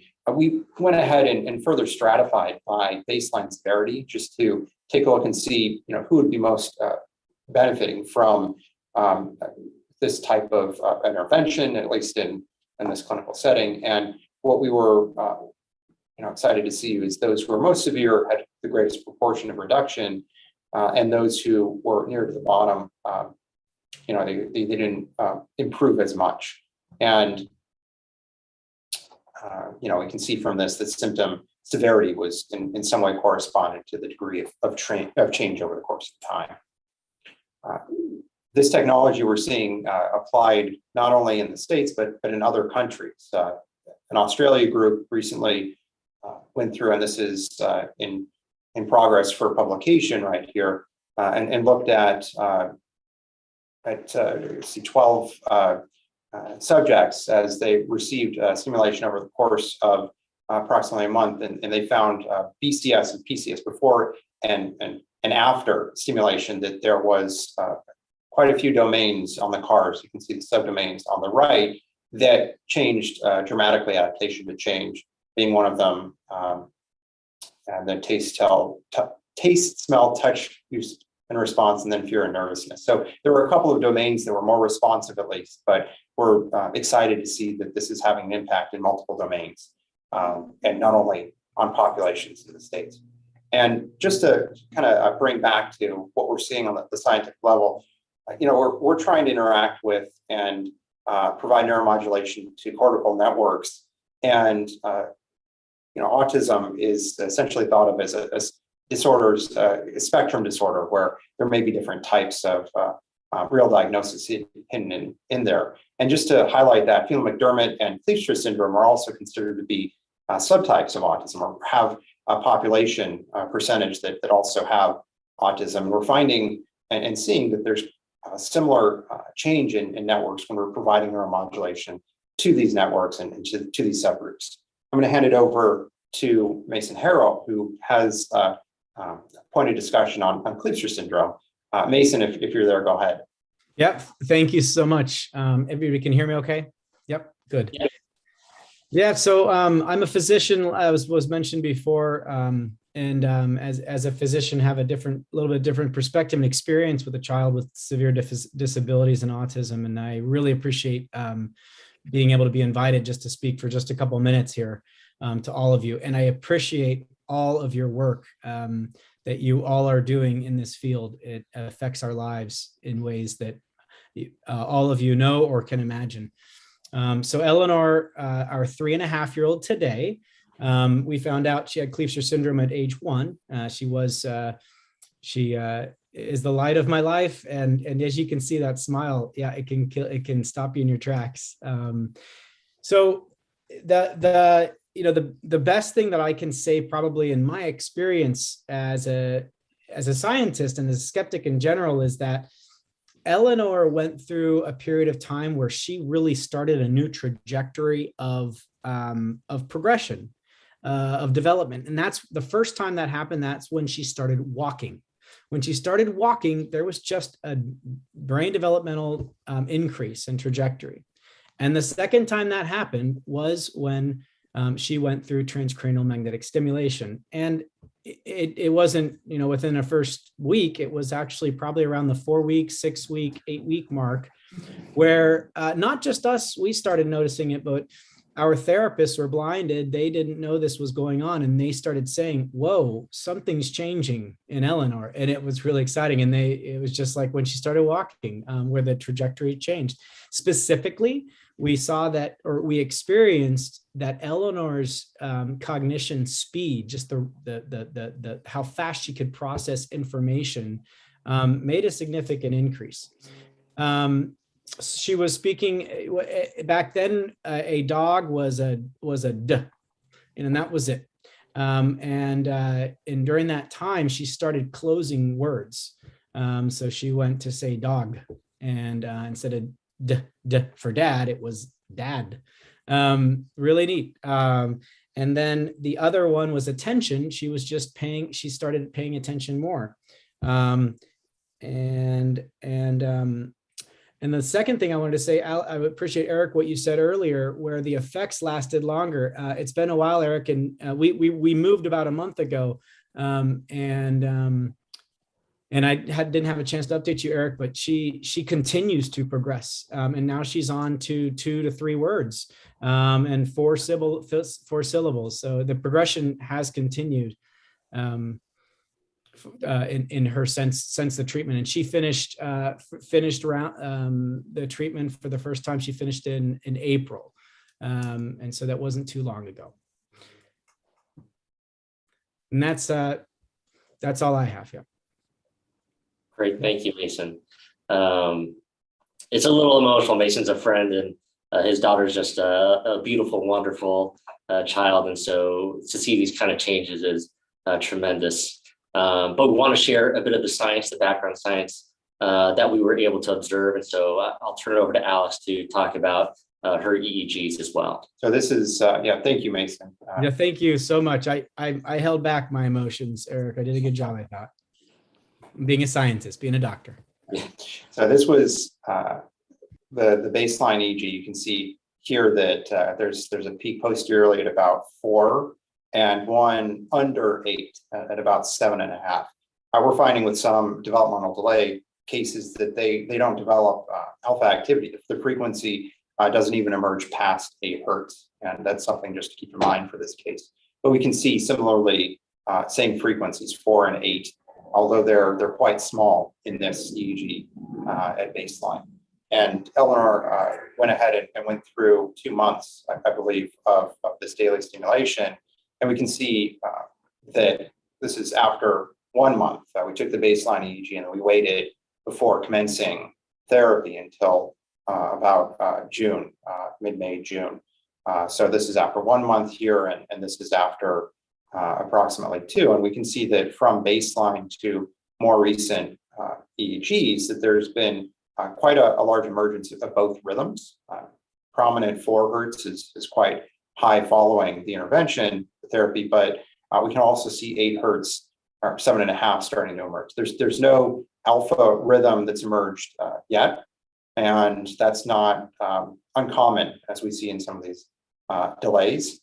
However, the fact that we have such a large increase in cortical activity in the scalp certainly points towards possible mechanisms, including long-term potentiation, improvement in cortical network synchrony, and all of these other domain factors that are normally disrupted in the autism spectrum domain of EEG and cortical functional signatures.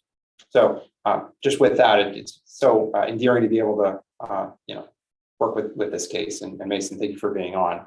We're going to go ahead and open it up for questions and discussion. But before we open up for dialogue, I just want to share that the story's not quite over yet.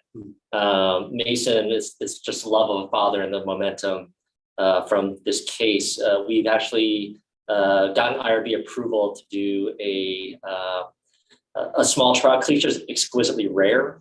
It's a chromosome 9 deletion, and so getting recruitment for these types of studies is a bit challenging. But the CLEASHER, the National Center of Excellence, is at Boston Children's Hospital, and Dr. Alex Colazon will be the principal investigator. We've designed a trial. We're currently rallying funding to do that trial, and we're hoping that'll launch in 2022. We're also looking to build upon our pilot data and to do a multi-center large pivotal trial for autism spectrum disorder. So we're really working hard to advance the science, and just honored to be here with all of you as part of this discussion. And from there, we can open it up to discussion. Thanks, gentlemen, and congratulations. I mean, it's really remarkable what you just showed, and if that's predictive of where this is headed, it's going to be it could be really, really significant. So best wishes on that. A couple of questions here really quick before we move to the final presentation. One is, how do you handle doing EEG with your eyes closed, quiet, sort of with an autism population, and do you sedate them? Just trying to pick, there's a question around how that operationally works. Yeah, I'll go ahead and take that. There's no sedation. The technicians who are doing this have been trained and gone through a vetted process that requires hours and hours and hours of training. It's very difficult to put a cap on the head of a child with autism to get them to close their eyes, where you have to use cotton swabs. There's a lot of patience involved, and the EEGs themselves can take multiple sessions before we get something that's clean. But they work cooperatively with the family. They send the caps home with the parents in order to habituate the children to the test. There's a lot of effort required in order to get something that's clean. And even if we're unable to get something that's clean, the family may be informed that the visualization on the data might be a little bit less ideal, but you can still calculate a method for therapy regardless. So, that's closely handled with the family and with an excellent team of EEG specialists in all the areas where this is being practiced. Great, thanks. And sounds analogous to some of the challenges that we've seen in getting good MRI data in kids with autism. But one question I had was, so far what you showed was this treatment as a standalone, and the response times are pretty quick. So would you expect maybe even either a more pronounced effect or no synergy between that and, say, ABA going on at the same time, or other intervention going on at the same time? And I guess embedded in that is, how would you do those trials? Maybe that's a longer term question that we could take offline. Well, I would say we strongly encourage families to continue with ABA therapy. We view this as complementary. It's very much a team approach. And we've seen tremendous progress with families who do ABA, and we view this as kind of synergistic. How we tease that out in a clinical trial, that is a bit of a challenge. We want to see in isolation what the therapeutic benefit, the safety, and the efficacy of this treatment would be in isolation. But in practice, our oath and our mission, of course, is to serve our patients in the best manner possible. And we believe that the multimodal team approach is going to be the best for each family.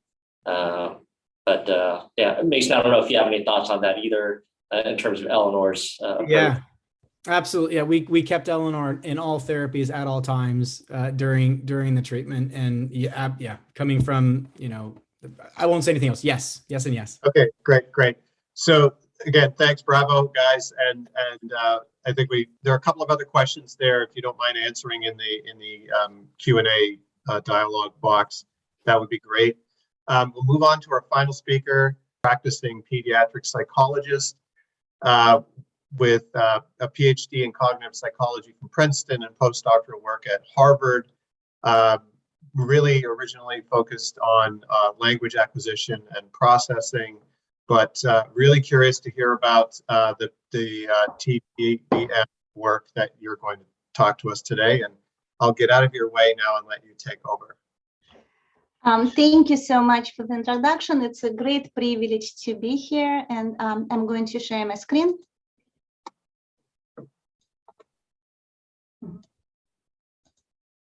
Okay, I hope everybody can see it. So thank you to the Brain Foundation for inviting us to speak. I'm speaking today here on behalf of Jellica Light. I'll be talking about our first clinical trial that we have just completed. And before I move on to the presentation, I just want to give credit to people who deserve it. These are our co-authors, our scientific advisors, people without whom this research wouldn't be possible. Special thanks to Dr. Fratkin, who is a pediatric psychiatrist and who acted as a PI on this clinical trial. Many thanks to Professor Nazer, who shared her wisdom with us in the most generous way. Without all these people, this research wouldn't be possible. So with that, I'll just move on. I have to say, I'm so lucky to present the last. I feel like I can skip through many slides of the introduction or give just really high level of introduction. What is transcranial photobiomodulation? In some ways, like transcranial magnetic stimulation that was described before me, it's a way to stimulate the brain. This is what Professor Navier called optodynamic therapy. And maybe it's the most accurate name for this technology, but basically it's a non-invasive treatment and it stimulates brain transcranially with near infrared light. In our trial, it was pulsed near infrared light. Now, what happens when near infrared light reaches the brain? It's being absorbed by the cells. Specifically, it activates mitochondria. And there were so many excellent presentations, amazing presentations at this conference that showed intimate connection between mitochondria and autism. Basically, there is almost always some kind of mitochondria dysfunction, if not a full-blown disease or disorder and dysfunction present, which is underlying autism. So with this stimulation, we activate mitochondria to produce more ATP, which results in brain healing itself, like was so profoundly said before. Body, brain wants to heal, and with a little bit of help, it will. It promotes synaptogenesis, it promotes neurogenesis, and it reduces brain inflammation. Oh, it also, like I said, it promotes synaptogenesis, so it increases brain connectivity, which is one of the underlying causes of autism. This technology has been studied in many studies that looked at dementia, stroke, traumatic brain injury, and depression. And it has been shown to be extremely helpful. For example, in aphasic patients who suffer from stroke, it has helped with language production. It also has been shown to be helpful with memory, mood, sleep. Why autism? It's actually, I feel that this technology was intended for autism, always. First of all, it improves functional brain connectivity, and I'm very thankful to Nero Wave, who talked about connectivity before me, so I don't have to go again and explain what it is. It also affects brain oscillations, and again, just like presenters before me, I'll be talking about brain waves as one of the possible biomarkers of autism. Why look at kids with this technology? I think, again, this technology is suited for children because the skull is not thick. I think it's about 3-4 millimeters thick only in young children. So the penetration of the light is not an issue. There is a lot of synaptogenesis still happening because the children are so young. There is neuroplasticity. Again, with a little bit of help with brain stimulation, the brain will heal, and the connections that need to form will form. So I think this brings us specifically to our clinical study. I just want to show you a little bit of the data. I believe it was already presented yesterday by Professor Siranoglu, but still, this is a study that used this technology, transcranial photobiomodulation, in 2018. Dr. Leisman and his colleagues used stimulated occipital lobe with near infrared light, and by week 4, they found a major drop in symptoms as measured by clinical global impression severity scale, and this reduction in symptoms sustained until week 8, which was the end of the trial. By the way, they did a follow-up. They followed these children, and children were from 5 to 18 years old. They followed them 6 months later, and the gains that were made during this trial remain. So children who improved continued improving. This is a study that was done in Massachusetts General Hospital with adult participants by Professor Siranoglu and Professor Kasanam. They also used transcranial photobiomodulation. They stimulated different brain areas. I believe they stimulated F1 and F2. And they also measured improvement with clinical global impression severity scale. There is no control condition in this study, but it produced very hopeful results with adults in that the symptoms did decrease by the end of the study. So by the midpoint, which was week 4, there was initial significant decrease, and it continued by the week 8. So we do have some preliminary data, and now we wanted to look at EEG specifically. Why EEG? Why is this endpoint so interesting? For autism, the importance of EEG has been already discussed before us, so I could drop that slide. But for transcranial photobiomodulation, there was a study reported in 2019 by Zamarodi and colleagues. They looked at healthy adults and they applied transcranial photobiomodulation for 20 minutes only. And after this single application, they detected the reduction of slow frequency waves, which, because these were healthy adults, the slowest frequency was theta waves, and they detected statistically significant reduction in theta waves. So from that alone, we knew that brain waves are receptive to this, sensitive to this kind of stimulation. We could look at them. And so that brings us, without further ado, to our first clinical trial that we have conducted. I'm extremely proud. Our company, Jellicoe Light, has conducted the first FDA-regulated clinical trial on this technology. It's an IRB-approved trial. We recruited children 2 to 6 years old, and the study was conducted in clinics in Brooklyn and Manhattan, and we did our best to recruit children from diverse background. We recruited male or female participants between years 2 to 6 years of age. We really closed. We received so many calls. Parents are so desperate from 8 and 9 years old. And we said, no, we're stopping at 6. This is our first study. And we really want to get into that critical window for language learning, because we want to see what this way of neurostimulation does, what it does, how it affects language learning. All our participants have been already diagnosed by moderate or severe autism spectrum disorder, not by us, by a licensed professional. And we allowed all participants to continue receiving the therapy. If somebody was receiving ABA, of course, please do.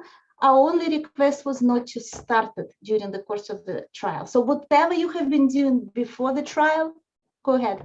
Please wait for 2 months until this is over to start something else, because we really didn't want any confounding variables. We had an inclusion criteria, and the main one, we excluded kids with epilepsy.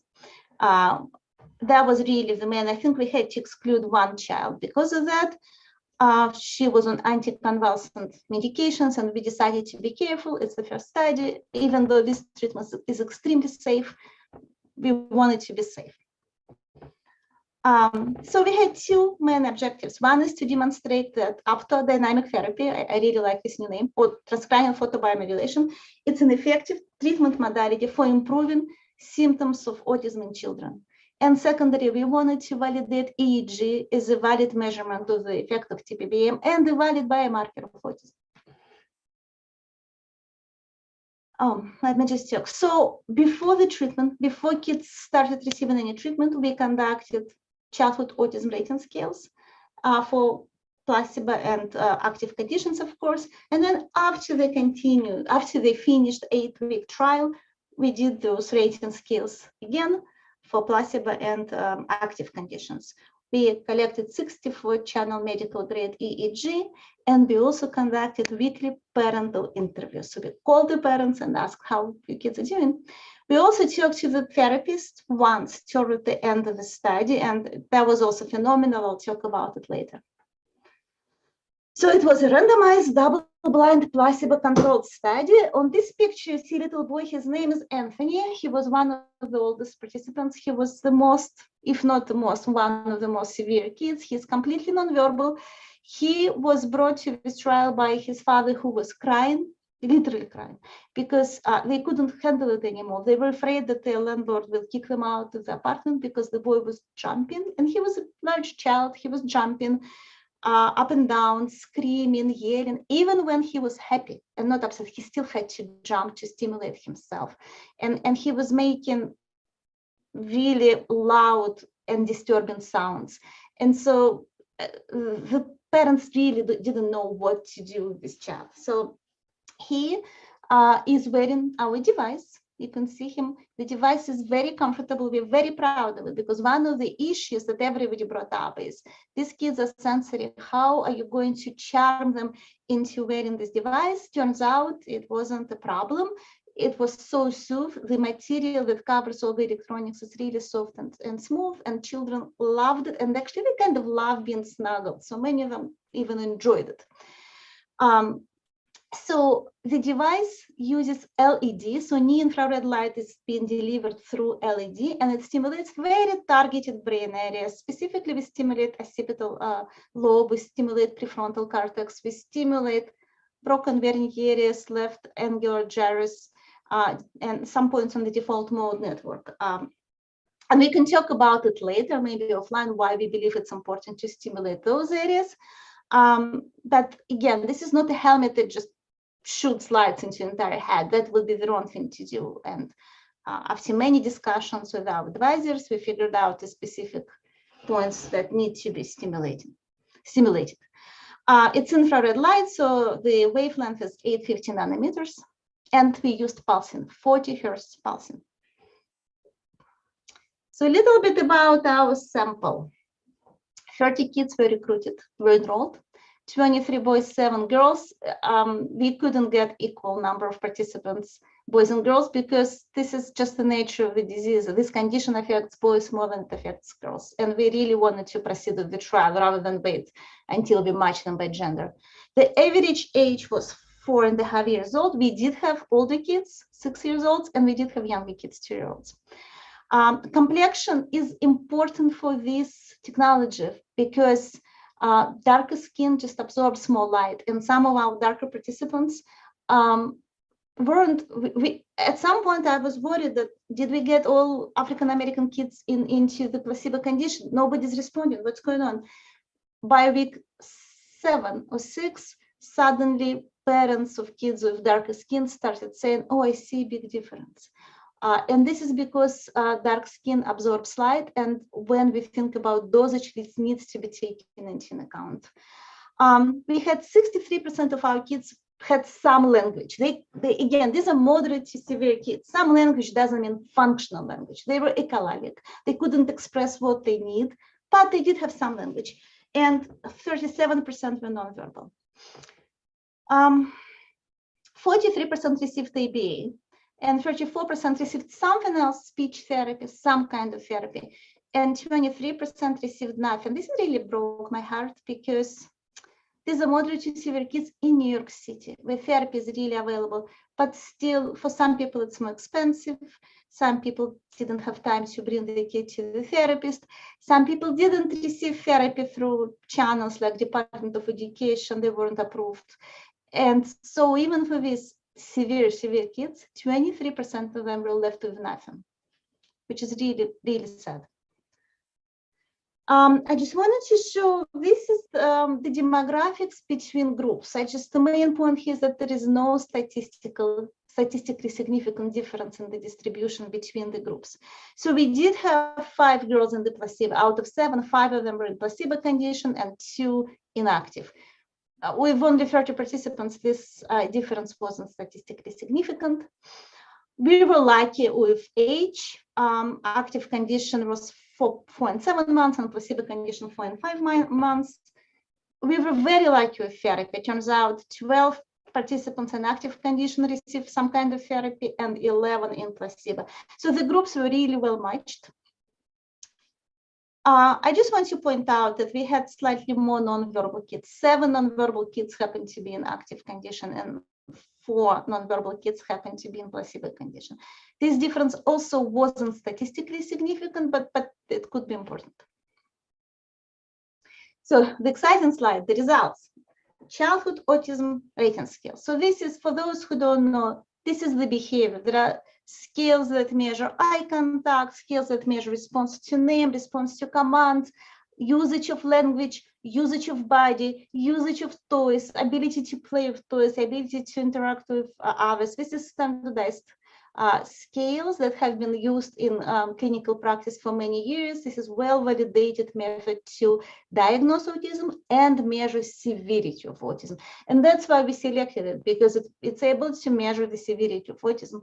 And you can see statistically significant drop in the severity of symptoms for these children only in active condition. So if you look at the bottom chart on the bottom, you'll see that about 9-point drop was for active condition, and FDA considers 4-point drop to be clinically significant. So here we have more than twice as much.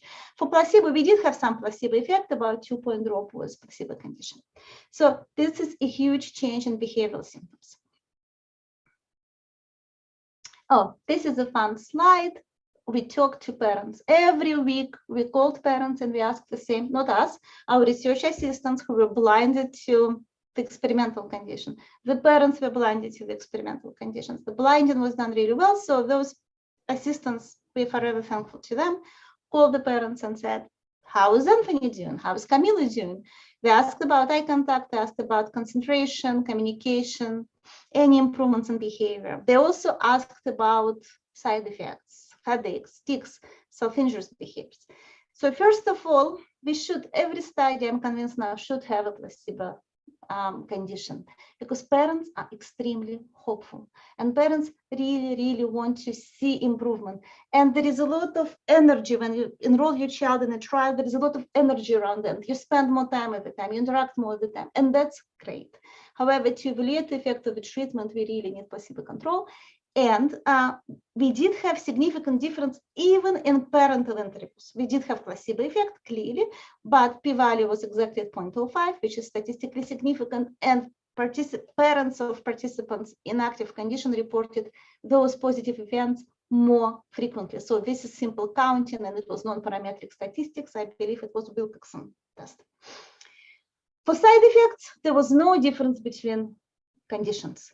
So again, at least for the 8 weeks, for the duration of the trial, this is a very safe treatment. Nothing happened to the participants of active condition that was statistically or clinically different from the participants in placebo conditions. We did have a couple of kids who became more active or a little bit overactive, and that resolved spontaneously after a couple of days.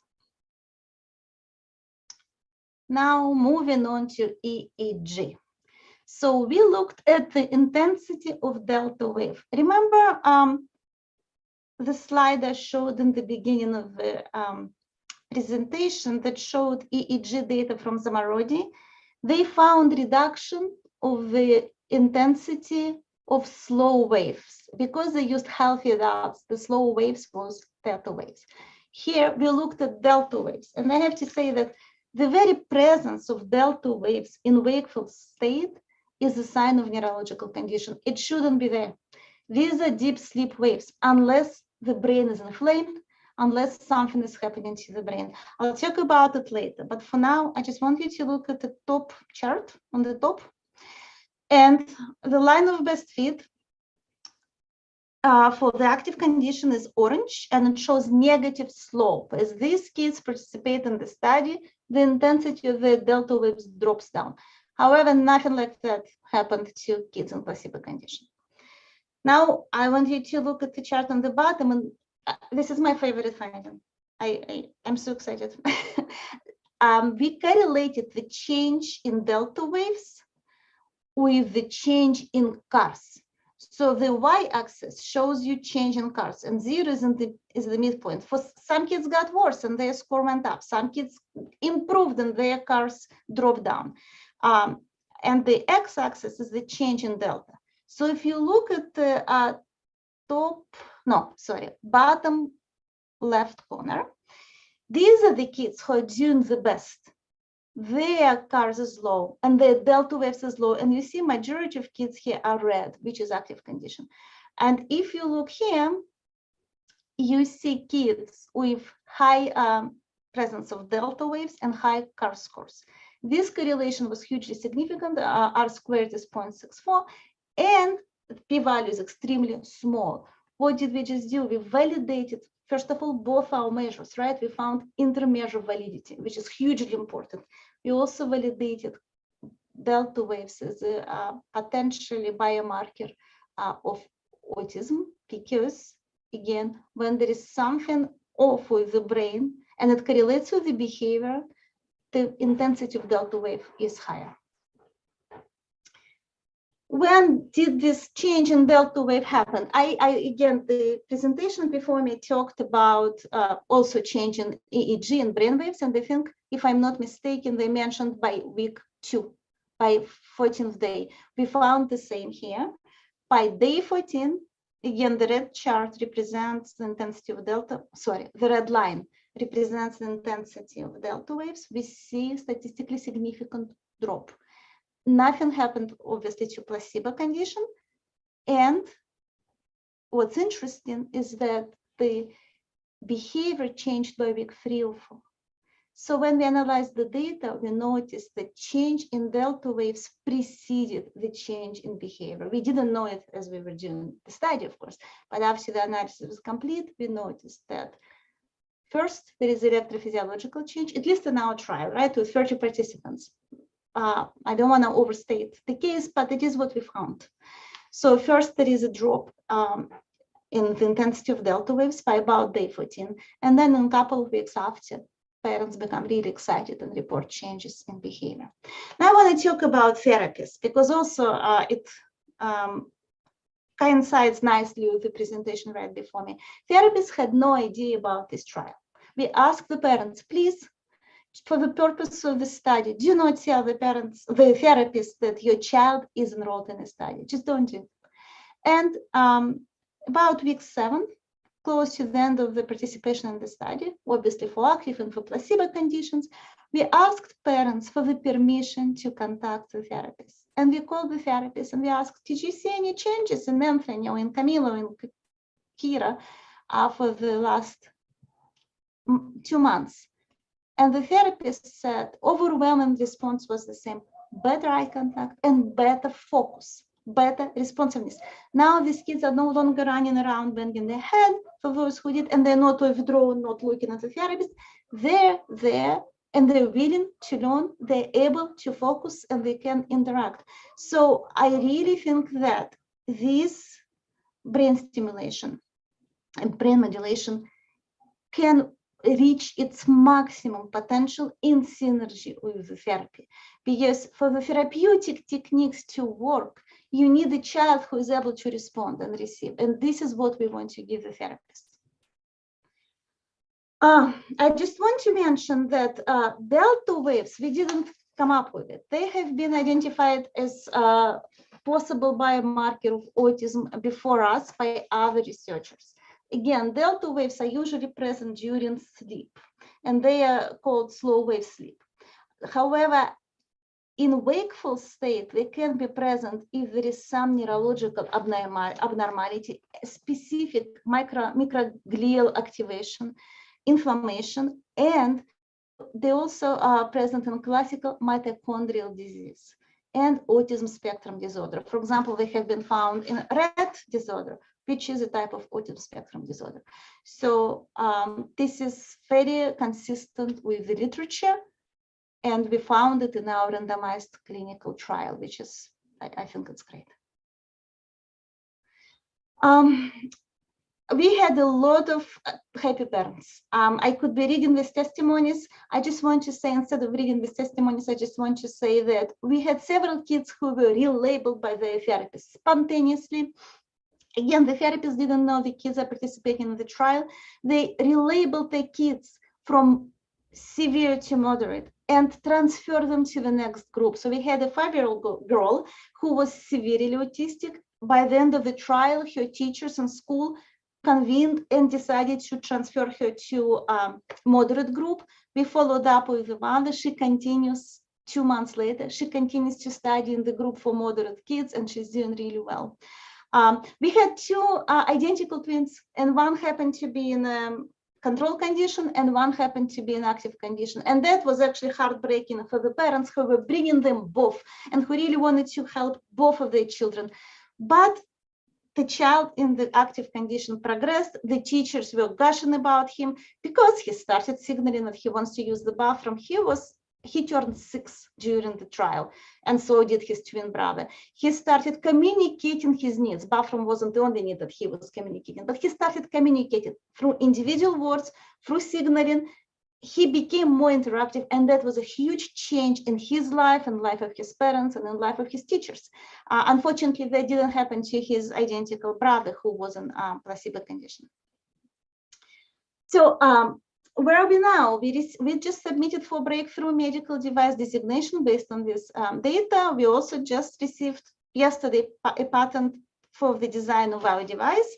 And so we want to move on to phase 2 clinical trial. We want to test more kids. We want to expand the age of the kids up to 12 years old. Yes, we love neuroplasticity, but we believe we can expand this window. We want to prove that our device works best in synergy with ABA, and we want to do this comparison between kids who receive and do not receive ABA. We only use CARS for measurement. We want to use very specific measurement. We want to use it language outcome, at cognitive abilities, executive functions, and we want to look at various biomarkers. Most importantly, in our new version of the device, we want to collect EEG in real time with transcranial photobiomodulation to see exactly what's happening in the brain as light comes in. And we want to match behavioral outcomes with EEG data in much more specific and detailed level.